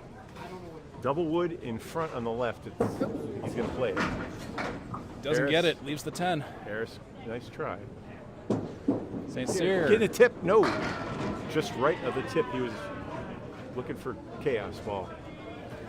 I like the chaos ball sometimes. It does work nice. Okay, it's 10 for Harris, who's open. Now at 47 through 5 at the half. 9 for St. Cyr with 27 after 3. Compare that to Bob Whitcomb's 38 after 3. Okay, that was a beauty. And the wood came back late and took out the 4 and 5, leaving a pretty looking spare opportunity on the 10. With wood, 2 pieces of wood, and he uses it all.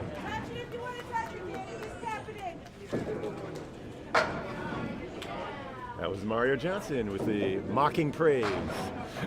I like the mocking praise now and then. That was how my bowling team in the winter leagues at Leda, we just insulted our way to victory.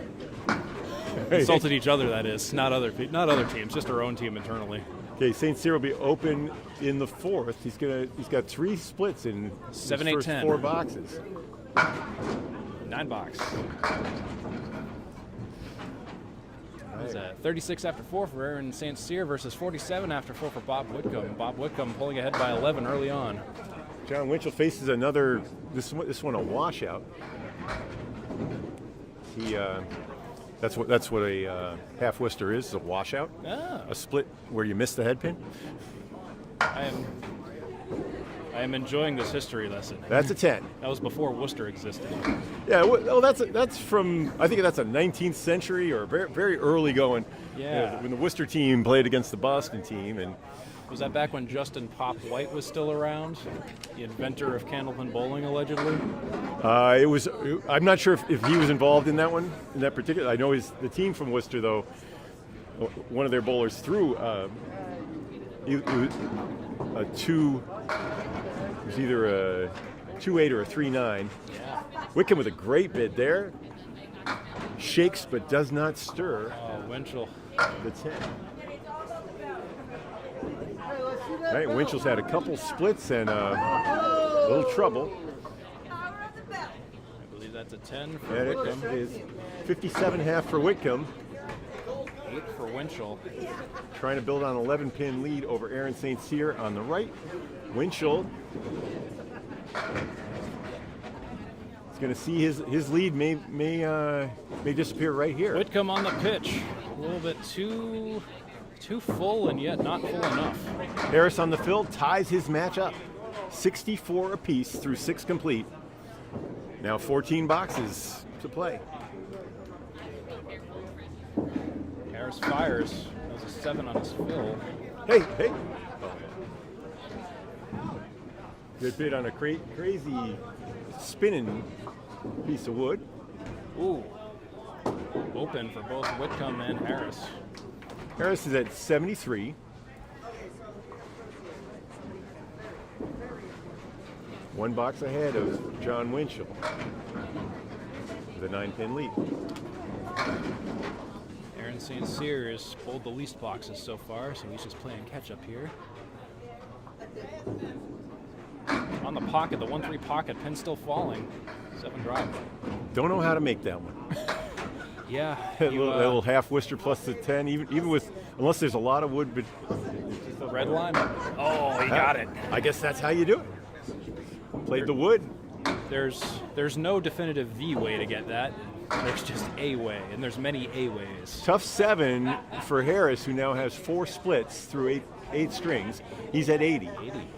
Jon Winchell started things off with 2 9-drop spares. Has faced some tough leaves and a half Worcester. Winchell off the pocket to the left. Right side, 4 horsemen. Their match was tied going into this pair. Ooh, St. Cyr dropping 8, 6-10. It's a big 8 fill. He's now at 54 at the half. Trails by 3 through the first quarter. 2 string matchups here. Second spare. He gets it. All right, Bob Whitcomb, who sat down on a strike. No, he has sat down. That strike is another Mirage. They are removing the frame. That was a scoreboard strike. I was going to comment I don't remember it. Because I keyed it in and I was like, did I miss something? But no, I just. Okay, let's see if the scoreboard knew something that we didn't. Nope. No predictive It was not strikes. a strike. We don't have any AI predicting strikes. 6-7 left. Winchell crosses over and has that. That's a 3 triangle and the 7-pin. 5, 6, 3, 7. Yeah. Whitcomb for a potential pretty spare here. Oh. That wasn't the pin I thought that was yeah, going to go. he made the combo. Certainly. And missed the. I guess he needed a rebound there. He needed the ball to bounce a little better. Whitcomb for his 10 box. He fires. He gets it. 10. Winchell for his 10 box. Nope. 8 box. An 8. Okay, he's had 3 splits and a half Worcester since starting off with a pair of 9-drops. Winchell has a 1-pin lead because Harris threw a 7.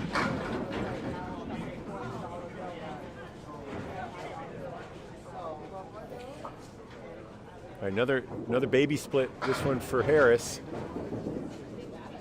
No, Whitcomb with a 9-drop. Spare bid is good. Uses one of the 5 pieces of wood out there. I don't know how he managed that. Got the thing to pop up and flip over. That was a 10 for Danny Harris. He's at 90 through 9. Fix that pin cam in just a bit. Somebody bumped it. 5 splits. And Harris says that's enough splits. 9 drop to the 10. St. Cyr pulls it in left and leaves that 4 and 2, which is like a half Lister variant there, a washout if you care to use that term. All right, 1 and 7 remaining. Oh no! Kidding me.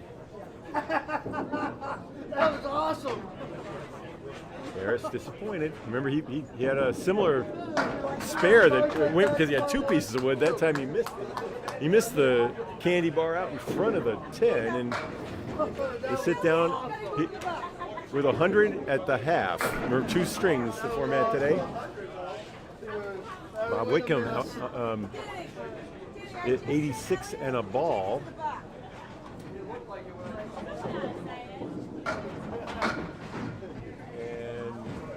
He will lead through 8, at least when the fills come through.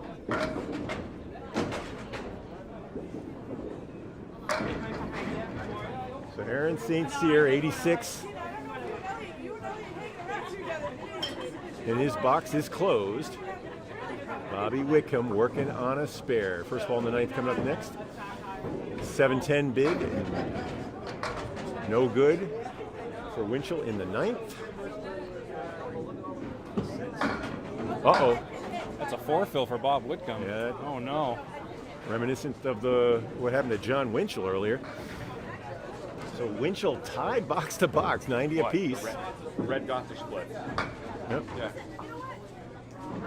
And Winchell needs a split to keep pace with Harris, who had 5. Let's see if you get it. Yep. 5 splits apiece. Oh, no. So you're going to see two top professional bowlers throwing 100s. Stereo splits. But that's because they had 5 splits apiece. That's amazing. On your right, Bobby Whitcomb joins them. He has 6. Bob Whitcomb has 6 splits, and he still has 1 to go here in the first string. His first ball in the 10th coming up. He's at 97. Unbelievable. Uncharacteristic of Jon Winchell. Well, I mean, they're splits. Are splits really uncharacteristic? The score's uncharacteristic. You know. You suck, jackass. That is a brutal 97. So Danny Harris with a 3-pin lead. This is not a C match. It is not. This is the best of the best. This is the Pro Series Tournament of Champions. Champion Danny Harris. I bet we're gonna see some changes right here, right now.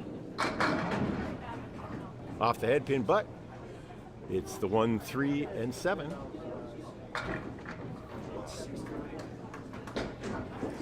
And 106? yeah, there's something wrong with the scoreboard. Yeah, though. that should be 106. I want to make sure Aaron sees it. Yep. Yep, that should be 106 for Bob Whitcomb. Yep. There we go. There, the change has been made by official score. Caleri leave. Danny Harris with a fast-moving spare before I can even react. That's right. Filling that spare with 5 as well. Wasting no time. Oh, that piece of wood between the 1 and the 3. Okay, Aaron St. Cyr still working to finish up in the first 2 strings on the match on 27 and 28. Cyr fires. And it's a close one, another split. So St. Cyr finished with 4 splits, the least of the group. 5 splits apiece for Winchell and Harris on our left. 2-4 And Whitcomb had 6. 2-4 pocket would have been pretty. Well, if you just joined us, Bob Lee with Steve Kelly here. Elite 8 action from Leda Lanes for the Candlepin Bowling Network. We got Update from Justin Scali. Yep. 2 matches off to the right after 1. Sean Baker over Eddie Woodside, 117 to 104. He just threw a 20 box in the 10th. Nice. And Timmy Douglas Ho Hum leads Jim Bowie 160 to 126. Wow, how many strikes did Timmy have? I don't know. Didn't look. I bet it was a lot. I'm sure he had a couple. Winchell attempted to convert the All right. spread eagle spare, but couldn't quite do it. Timmy, our 2023 Easter Classic champion. did not finish in the money last week. I think he has something to prove here at Leda Lanes, second major of the year. 103 for Aaron St. Cyr. Up 3 against. Well, No. Whitcomb 106 to 103 over St. Cyr. Yes. And My bad. Would come up by 3 over St. Cyr. Danny Harris is up 100 to 97 at the half. Now both matches are going, and Jon Winchell is back after starting things off, blazing with a couple of 9-drop spares. He could take a game off. Took about eight boxes off, and now 9 boxes off. That included 6 splits, and he now has a strike. I'm gonna fix that camera real quick because it got Steve. bumped. Okay. Harris leaves something reminiscent of the spare Tim Douglas made for the 23 championship. 7, 8, 6, and 10. Doesn't go for Harris. Whitcomb looking for a crossover.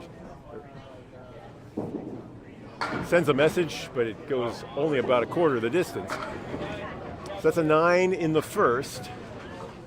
Whitcomb holding on to a 3-pin lead, just getting underway in the second of 2 strings. Harris, his first ball in the second, breaks down, and a strike for Whitcomb on lane 28. 19 and 2 balls coming up for him. And here comes Harris, bid for the spare. Oh no, a little thin, it didn't go across. Bounced off the wall and tapped but did not knock.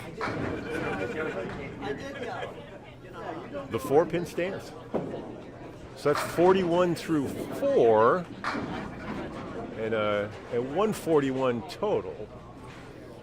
Winchell on a strike at 115, so figure he needs to get 6 or more. Spare for St. Cyr on lane 27. 8 on the first. Winchell's back on it. Had plenty of head pins in the first. 6 splits to go along with those 2 9-drops.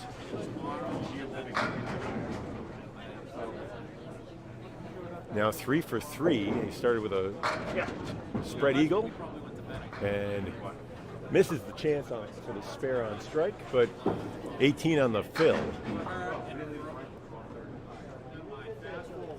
He will take the match lead. Takes a 9 here. It's now 141, 132. He needs 9 to draw even with Danny Harris on the match on your left. Bob Whitcomb stepping up now as Aaron St. Cyr sat down with 24.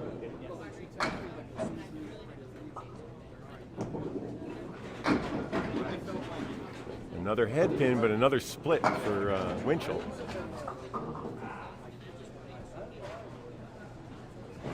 Whitcomb leaves that one to the right. Still 7 pins with 1 more ball coming for his strike in the second. Okay, Winchell has work. 3rd ball coming up. Okay, that's a 9 fill for Whitcomb.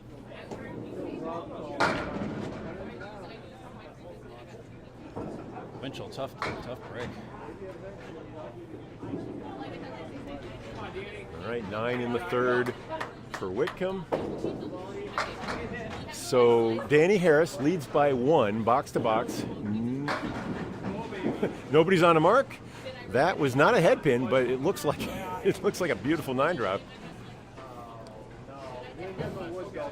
Naked single pin. That's the 8-pin back there. Goodbye. There's the mark he was looking for. All right, Whitcomb splits. Second time he'll look at the 7-10 plus the 6. Oh, he did it. 2 backdoor. He didn't hit the head pin on either of those, but he down to a 2-pin. As my teammate Brian Hebert Sr. says, I'll take a cheap one. Hey, Whitcomb crossover with the ball. Wow. And Harris blasts the 4-pin just grazed the 7-pin and it fell slowly. 2 spares. Excellent. Danny Harris, no, both of them off the head pin. St. Cyr. Maybe the lead he needs. Leaving only the 4-pin. St. Cyr, nice, pretty 9-drop. Cluster of pins around it. He had a 1-pin lead. Now Winchell, now he has 2 boxes in hand, and Winchell's going to have to keep pace. St. Cyr for the spare. Okay. Just rename his last name St. Spare. Winchell for his spare. Double buffered wood. No, he tipped. My goodness. Played the tip, and that's, I think, what he wanted to do. But, yeah, that's a 9 fill. 43 after 3 for St. Cyr. Someone needs to make a correction on the scoreboard. Fix that fill. Nate Leeds will take care of that. Yeah.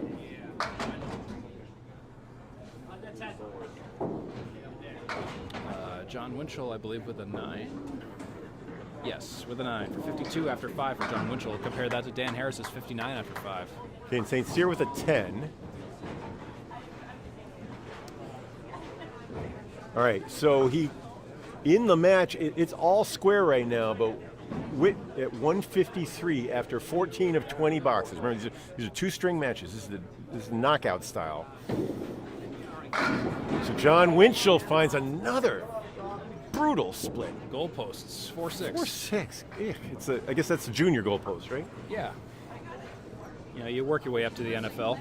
Whitcomb, smooth ball. All right, so the lead in the match is that fill. So 9 for Bob Whitcomb. He's at 165, 156 through 14.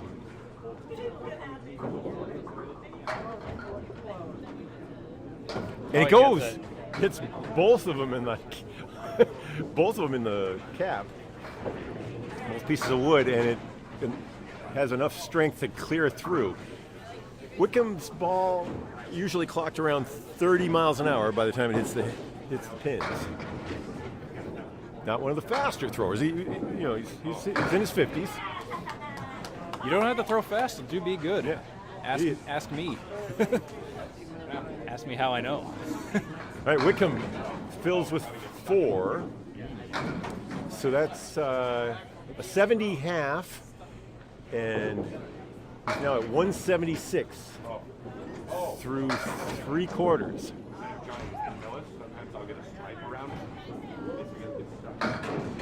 Great bid. Tried to throw that split ball, but he threw too good of a split. Left the. He had to cover the 5, 7, 8 in the back. Bam. Harris. I knew that was going to be a strike just looking at that. After picking an 8 in the 7th, sits down with a strike and a growing lead. Jon Winchell is now up to 10 splits, I believe. Whitcomb at 80 after 6 on the day. Bucks. And how about that? How about an 11? I mean, let's say there are 5 in this half, and I think he had 5 in the last. Yeah, so something like now that. he has 10 splits. I prematurely spoke that one into existence. Just like that. Just like how the score systems pre-spoke that strike into existence for Bob Whitcomb earlier. All right, St. Cyr, good bid on the. Can't get the back row to go. Not as much as you can say about that. Yeah. All right, so he has to keep pace with Harris's spare, but even if he throws a strike here, he's going to be trailing by 15. In a much closer match on our right, Bob Whitcomb had spares in the 4th and 5th to take the lead. St. Cyr's going to have to make a spare here, and will still be trailing even if he fills with big numbers. Nope. Okay. So with 4 to play, Justin Scali with an update. Yes. Both matches off to the right have 4 boxes to go. Sean Baker up 9 on Eddie Woodside. Eddie's filling a strike at the moment, and Baker's sitting on a spare. Timmy Douglas up 16 on Jimbo A. Oh, Jimbo Addis making a run then. Although Timmy just had Timmy just had a $5. Okay, okay. After the 160 in the first string. St. Cyr ended up with a 10. Now the match is 13. Down to the last 4 on our right. Bob Whitcomb, leading by 13, was open in the 6th. Great looking piece of wood behind the head pin. Danny Harris Spare on strike. putting a lot of pressure on Winchell. He's laughing. That one hurts though. That one hurts. These guys are long. Good buddies. No! Oh, no. Don't mind where he put it, but it just didn't go. I like Winchell. He was very gracious when I beat him in skins on the air. 6 fill for Harris. 10 for Whitcomb. 90 and All 7. Right. And another. Harris goes nuts with 5 marks in his last 6 boxes. 128 plus a ball for Dan Harris. Wow. 5 spares, 1 strike. Okay, Whitcomb, first ball in the 8th. River bowling Channel 5 style, 2 at a time. Still falling. And, Still falling. Yeah. Oh boy, they fell nicely for Danny in the second game. The score correct that he should have 135. Okay, 135. Yeah, they're gonna have to fix that. Okay, there it is, 135. Oh, there it is. Okay. Yeah, John was right on it. His opponent kept track for him. Yep.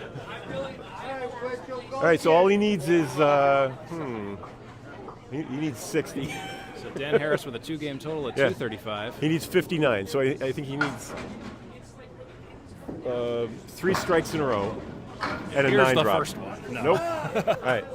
I think Danny Harris is going to clear it. All right. As Jon Winchell finishes out his string, let's keep our eye on Aaron St. Cyr.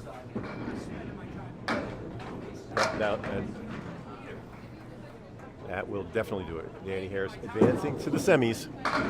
St. Cyr can't break up that's the 2-6. If my depth perception is accurate. Yep, it is the 2-6. Hard to spot. Oh, that wood. Heartbreaker wood. It was out front too much. Okay. I get what he was trying to do, but that piece of wood, it was 50-50 if that was going to work. That'll be a 9-box for Aaron St. Cyr. All right, so Winchell. Whitcomb, who led by 3 99 for at the Winchell. turn. 99 plus a ball for Winchell. It's 14 through completed boxes. And okay. A 14-pin lead, but let's readjust that. It's a 12-pin lead minus the fill coming from St. Cyr. All right, so I think, knowing that strike's there, Winchell finishes his setup with a 202. So Danny Harris will advance to semifinals 235 to 202. Bob Whitcomb now needs a mark or 2 to hold on to his lead, I think. Oh, blimey. He was open in the 8th. That's a 6 drop for Bob Whitcomb. Mm-hmm. He was the one with 6 splits in the first game. Now he has 2 in this one. It's 3-6, 7-10. The 3-6 pocket with wood might take this out, though, with that piece of wood behind it, but we'll see. Whitcomb. Fires. Ooh. Okay, that was a little too far left. I don't think that one figured. Nope. Whitcomb does his bowling out of Timber Lanes in Abington nowadays. Now that the Union Street State has closed down. Home of the infamous Lane 3. All right, so Whitcomb. 107. 107. St. Cyr at 89 and a ball through 8. Whitcomb, though, led by 3 at the half. So he has a nominal 21-pin lead right now, minus the 2 balls. Off the head to the right. That's the right side half Lister. Unless he makes this, he's going to leave it in St. Cyr's hands.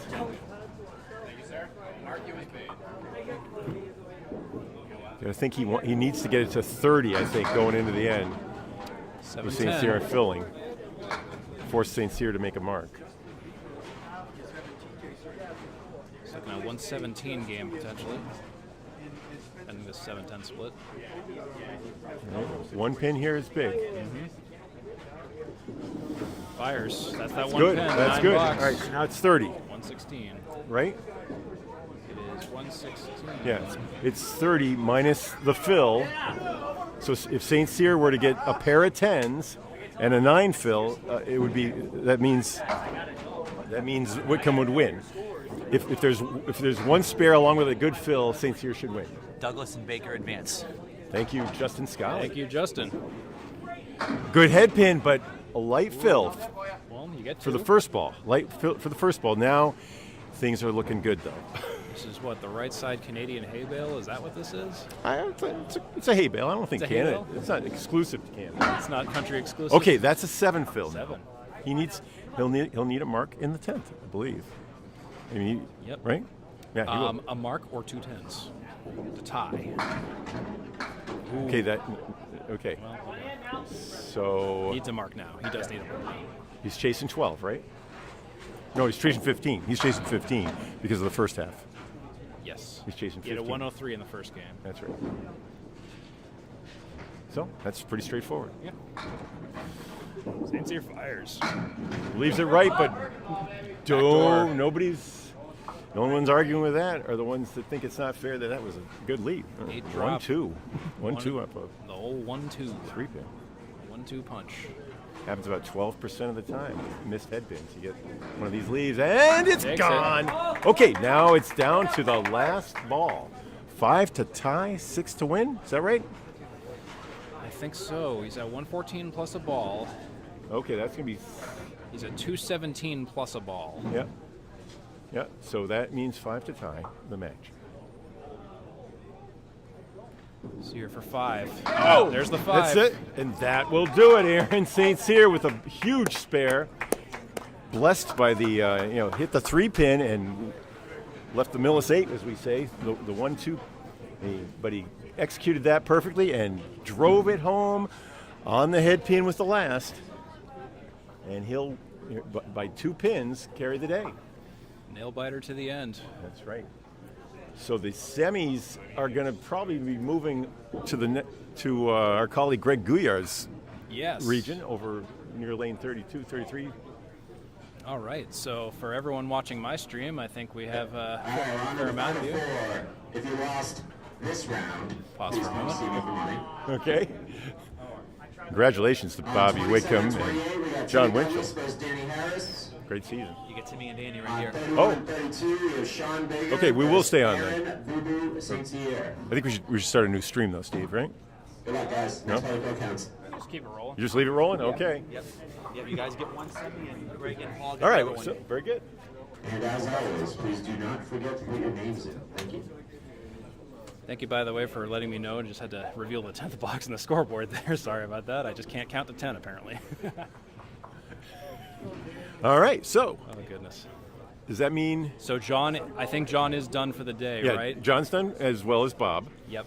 Timmy Douglas is moving over to our side of the lanes, and I think it's going to be Timmy and Danny.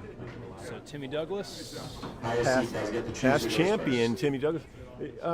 Justin, you want Who do we got? to join us for a little color? Yeah, just give me 1 second. I'll be right back. Yeah, just grab a chair. Yep. Okay, Danny doesn't want to waste time. Throws a Caleri Plus, the sleeper. It's his first ball. All right, we're wasting no time here.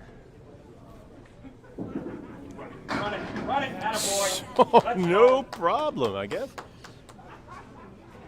Found the pocket thin and took the spare. Yes. Thank you. Justin Scali joins us as Danny Harris moves to lane 28 and fills with 4. Great. Well, not great, but hey, 4's better than 1. Better than 2, better than 3. Oh, heartbreaker. Not on the 1-2 pocket. But Danny was looking a little wild at the beginning of his quarterfinal match, and then went ballistic.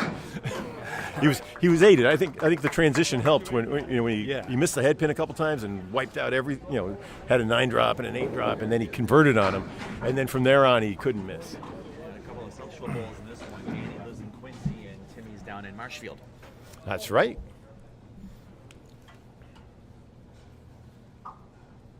Douglas. Danny's a Boston guy through. Yeah, is he bowling out of O'Lindy's now, Danny? He bowls, I believe, Wednesday nights in O'Lindy's. He grew up in Dorchester, so he's a Boston boy through and through. Obviously on the Central 3 team in the Friday League. Okay, Douglas wide left on the spare bid.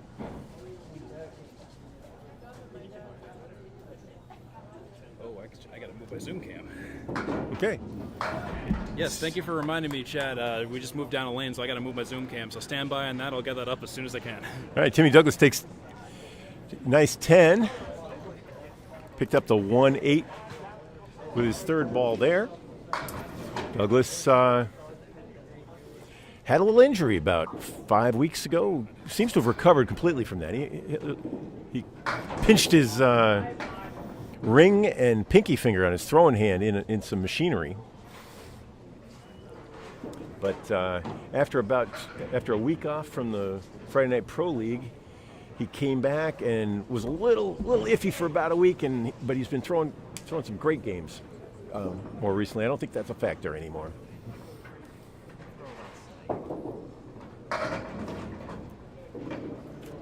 Douglas, good bid. Had that 1, 7, 8, 10, and everything but the 8 fell. Timmy coming off a 377. Matches against in the Friday League last night. His team split with my Academy 1 team. Okay, pair of 10s for Douglas. He's at 20. Harris, who had a spare 4 and an 8, has a 2-pin lead. Strike Harris. The 5 was the last to fall on that strike.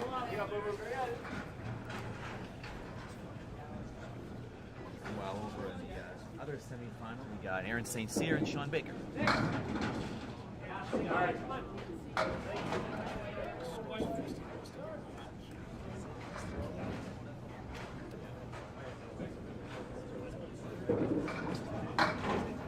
Okay. 18 on the 8 on the fill, 18 in the third for Harris.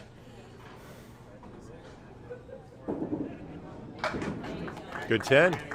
All right. Interesting dynamic in both these matches. You got a young gun and a veteran. Douglas is about 25 now, is that right? Yeah, sounds about right.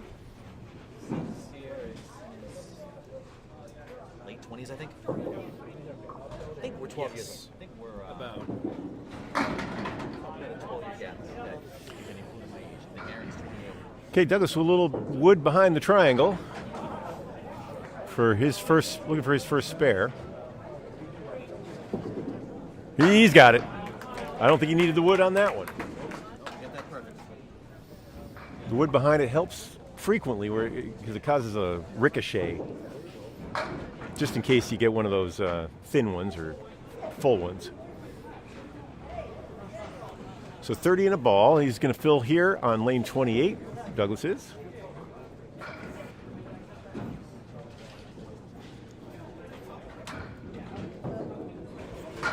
Welcome if you just joined us. Bob Lee, Steve Kelly, and Justin Scali now. Semifinals, the tournament champions.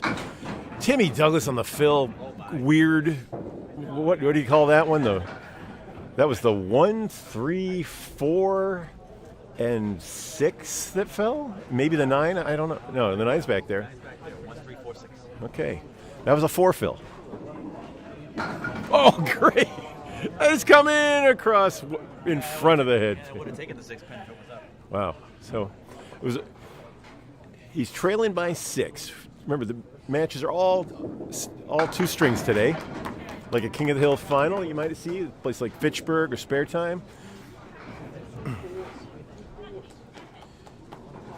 They at least let him play 2, so you don't get the a couple boxes changing everything.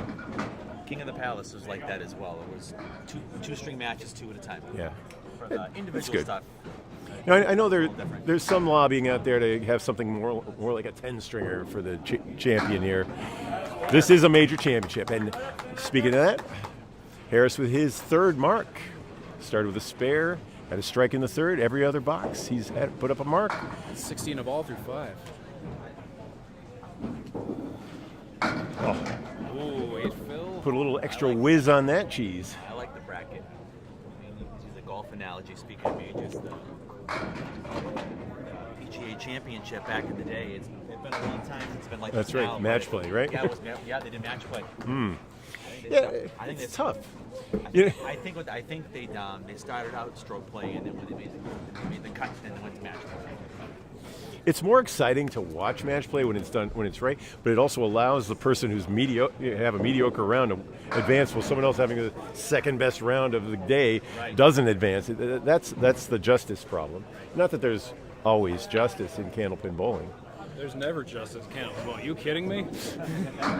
Well, I mean, no. If you hit your object with better speed and more control and more spin, you will score better in the long run. Then there's a 45% chance you'll score better. On any given throw. Yeah. Same with Douglas. Ooh, well, that shot starts with hitting the object. Yeah. Modern pros are averaging 68% on their objects. The old Channel 5 rate was 72% back in the day. Which makes sense. 72, and the Channel 5 average, at least in the matches that I scored for this study I was doing, was 123. Modern pros are averaging more like 117 after a qualifier. Yeah, you had a lot more high-end elite bowlers back then. Mm-hmm. But it's not dramatic. The difference is not dramatic. And some of our young bowlers right now, I believe that they can stand up anytime. You put your Josh Daly. Oh my! Oh 1-8. 1-8. Oh, the only thing great about that is it wasn't on a fill. All right, he's got the. Does he play on the bundle side or the check mark side on this? I go left. Right side, I'd go. All right, he went left, and he's still got. Oops. He's still got 7 pins with his third ball. This is big out.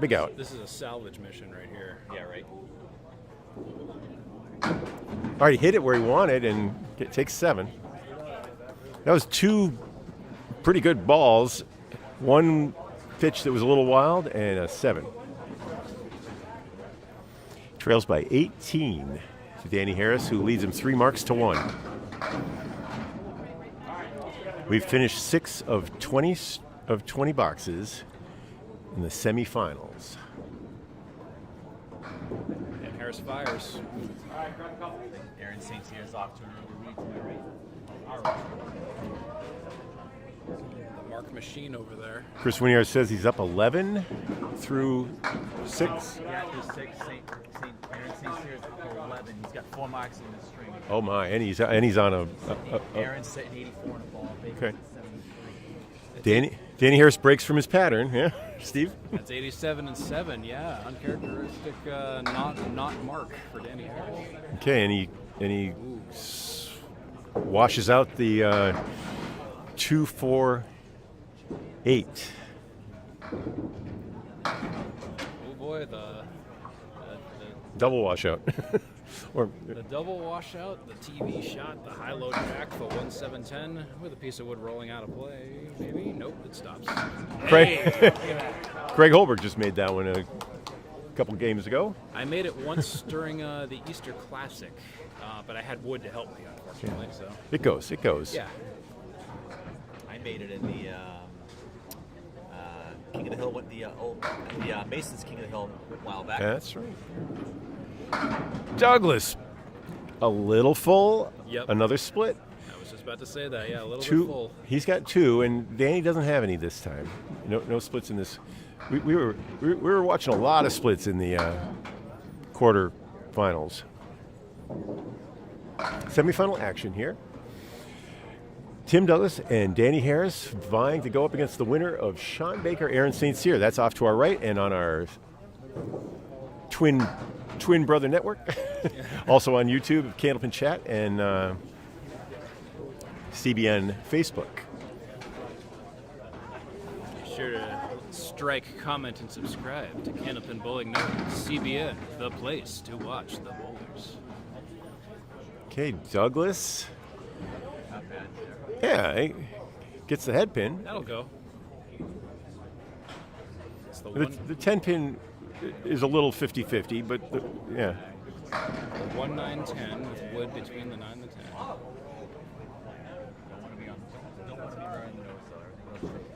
Right.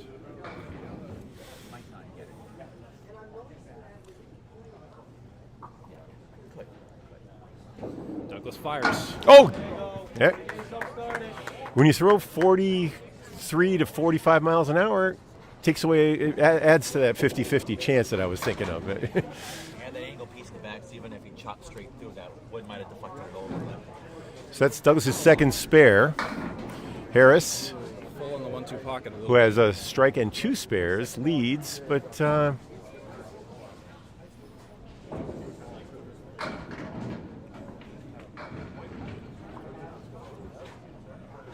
pin, I guess it's in. yeah. Hard to tell. The wood? Yeah. It's right against the lip. There we go.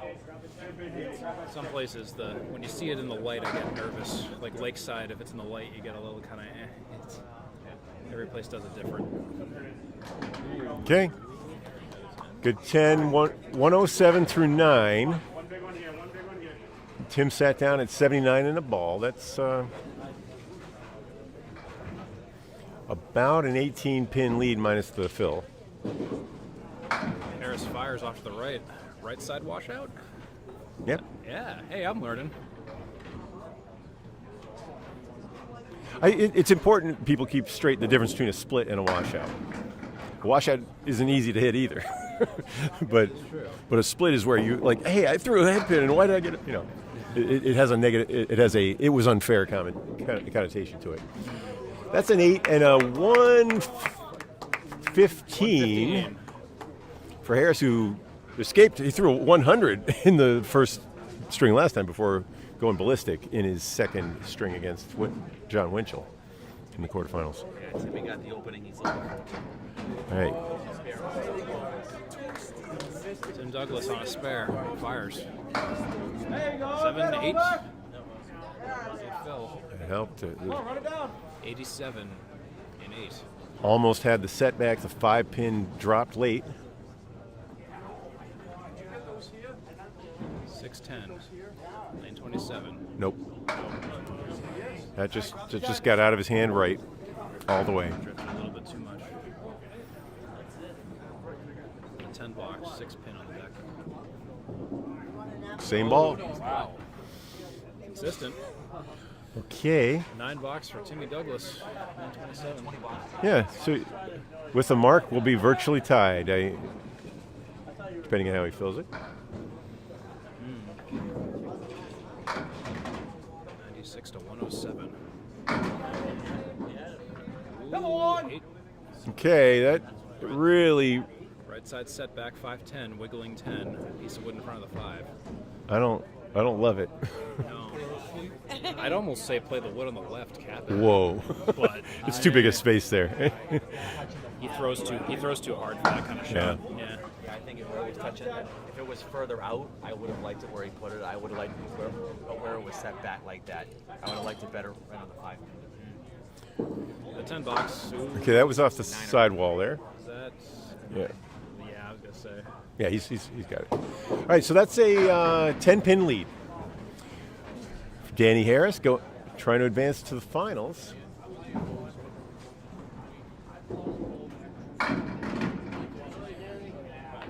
Gets things underway here in the second half. We are bowling 2-string format, 2 boxes at a time, Channel 5 style, left and right. Spare for Danny Harris on the 7 pin after 9 drop. Wood to help him in front of the 7. While Aaron St. Cyr will have the lead after 1. He's down 1 on Baker, but he still has a whole box. And a strike on spare for Danny Harris. Okay. Just what Danny's looking for. Obviously. He knows how good Timmy Douglas is. He needs to get up and try to get out to a good start.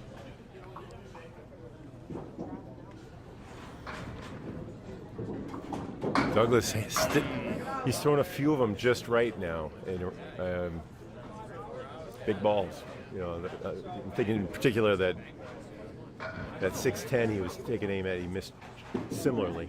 A little too full on the head pin there for Timmy Douglas. Leaving the 4-7-10 on the deck with a piece of wood in front of the 4-7 and one rolling out towards the 10. Douglas fires for the 10 box. He's going to take a 9 ball, pinballing around for 9 box for Timmy Douglas.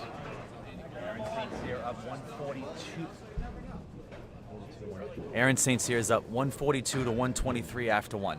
19? Yeah, 19. Nice. Strike on spare in the 10th. Douglas fires. Yep. Strike. Yep. That's the ball Timmy Douglas was looking for right He's there. not done yet. Strike for strike in the second. 30 to 19. A 21 pin lead? 21's not a lot. Mm-hmm. That's another strike. Double strike for Danny Harris. I get to use. On the other hand, Get to use my double strike symbol for the second time today. Typical double strike is this. Oh! Triple strike Danny Harris! And if it weren't Tim Douglas working on a strike, I would say that should. Timmy can very well. Yeah. Timmy can very well throw 2 of his own. Yep. Absolutely. Nope. Oh, it was a good bid. It was the strike ball, but again, 5 inches right. Yep.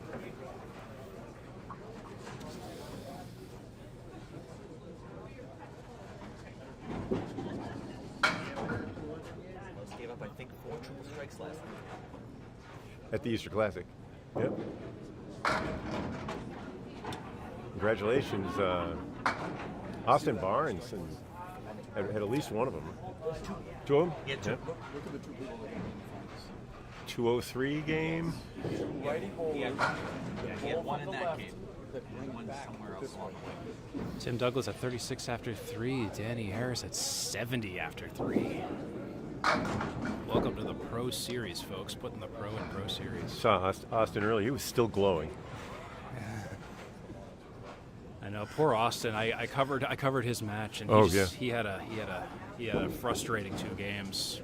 I know at the beginning he was having trouble just kind of finding his bearings, and then that nervousness kind of turned to frustration, and I could tell throughout the game. I was like, oh man, Austin, that just happens sometimes. All right, so Timmy Douglas throws 2 9s up against Danny Harris's 2 double strike, triple strike, you know, in the 3rd and 4th. Yep. Why not? For the 4. Not quite a 4-bagger. 80% of the way to a 4-bagger. Okay, that's so 20 in the first, 30 in the second, 28 in the third. Yep. And now I always have to stop and think long and hard about how you fill 18 these. and counting. He's at 101 plus. They need to fix that fill. It says 7 on the scoreboard. But fix it after. Ooh, that's an 8 box. Okay. 8's all around, 104 and 5 it should read. Yep, it does. Okay. Okay, they fixed it good. So his lead is Oh boy. 69 pins. Yeah. Yeah. It's a fair amount. Well, I mean, with a box Yeah. in hand. It's a 9 drop for Danny Harris, 7 pin. Wiggly 7. With a spare. The mock cheer there is because twice he struggled on that. he missed one and hit a adjacent piece of wood to clear the second in the match against Jon Winchell in the quarterfinals. Harris makes good on that one, though. He throw both triple strikes and spares when covered by wood. Oh man, he's trying. Douglas. The 4-pin. All right, Stands tall. That wood has Wood needs to Deadwood leave. rolls out of play.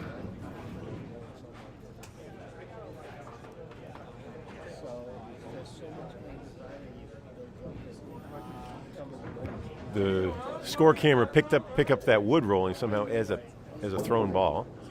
Oh, interesting. And Douglas makes the spare after the. So 55 open. 55 plus a ball and 5, that is. Compared to 104 and 5. yeah, so 55 pin lead or thereabouts in this game, and then in the first game he.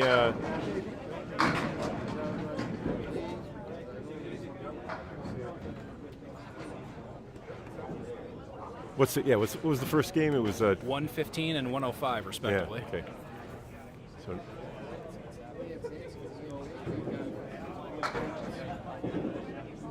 nope. Oh boy, no spare for Timmy Douglas, leaving the 2 and the 7 on the deck. All right, Sean Baker rallying in the other semifinal though. 73 and 6 for Tim Douglas versus 114 plus a ball for Danny Harris. 4 boxes to go for both bowlers. Danny Harris is on no strike. 5 pin stands, didn't get touched. It looked like it almost was gonna, but that There's wood all around it, but nothing touched it. 9 fill, 123 and 6. Misses the kingpin. Misses the spare. It becomes a thing. You miss 1 or 2 9 drops, which is gonna, even the best bowler of all time was through maybe 80%, 78, 80%. Right. So you're gonna miss 20% of those, no matter what. You'll just, the nerves will get to you. Nobody's perfect. 5 drop for Danny Harris, 4 horse on right side in the 8th pin. Lane 28, Leda Lanes in Nashville, New Hampshire. He fires for the spare fill, spare bid, leaving the sleeper pin in the back, the 8th pin. So it Could be potential 143, 142 it's going to be with that 9 box. through 8. Through 8. So he's 62 over. Just in the game, just in the second string, and he was 15 over in the first. So No pressure to Timmy. yeah. Timmy fires. Off the Okay. left. 7 drop. He cured the 8 drop. cured the problem where he misses right by missing left. Yeah. Nothing like fixing that problem by missing left. The 1 and the 9 pins are on the deck for Timmy Douglas. Fires. Yeah, and there was that. Hate to say it, I've seen that ball 5 times in the critical moments from Tim. I know he was struggling during the Easter Classic because he bowled next to me. Yeah. See, when he bowled next to me last year, he won. I remember which has that. absolutely nothing to do with why he won. Yeah, actually, I was on the opposite side of him. Yeah, because I was nearby you last year. That's right. Yeah, because I remember. Yeah, it's funny. I got stuck next to Timmy both years. The year he won, and then Stuck the year next to him. Yeah. stuck next to him. Yeah, yeah. A couple lanes to his right. Yeah. Oh 4 boy. boxes over on the other match. I think I remember that. Yeah. You get through 4 boxes in the other match. Aaron St. Cyr's got a 22-pin lead plus a fill. Ooh. Timmy was an up and coming until I'd say a couple years ago when he took lessons from Craig Holbrook. A couple of great. Yeah, they've been in the same league for a while now. About extending his throw, and it's not a lot. It wasn't a lot, but Tim followed that, cleared his mind of everything else, and his game just turned right around. Wow! All right. Pretty 10. Yeah. So box to box, we're down to the last 2, and it's 93 to 142. okay. I think it's over. No. All strikes against a 1 would have tied it. He needs all strikes Yeah, to even but- have a sliver. But Danny also needed to throw a 1. It's over. Did you see that? Oh man! I've heard. see that happen. I've heard of that happening. I've never even been in a house where that happened before. I've heard rumors that Did could happen. Did it go down and come back up? Yeah, it flipped. Did a It 180. did It a did a backflip. 180 flip. Yeah, that's out. That one's down. Is it down? Does that count as? What's the rules say about That's a that? down pin. It's a down pin. So That should be a 9. And It's a 9, 151. Okay. Chris Winyards changes it officially because we have had this discussion So out there. if you do a flip in the air and you land, That was beautiful, though. And I love the way Danny went after it anyway. throw the challenge flag on that. Yeah, once the pin fully leaves, like Fully leaves the plate?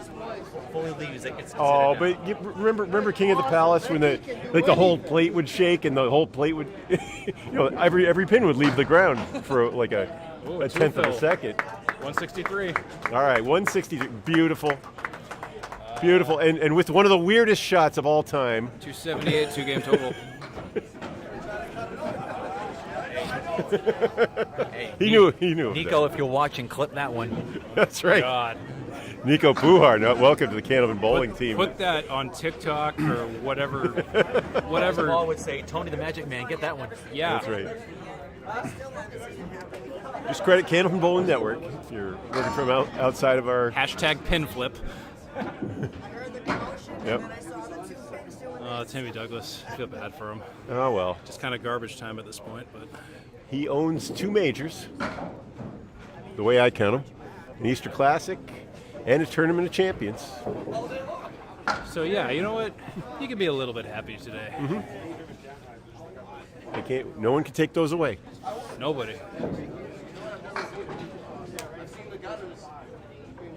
Douglas fires his final first ball, 5 drop, 4 horseman right side, 8 pin. 107 plus.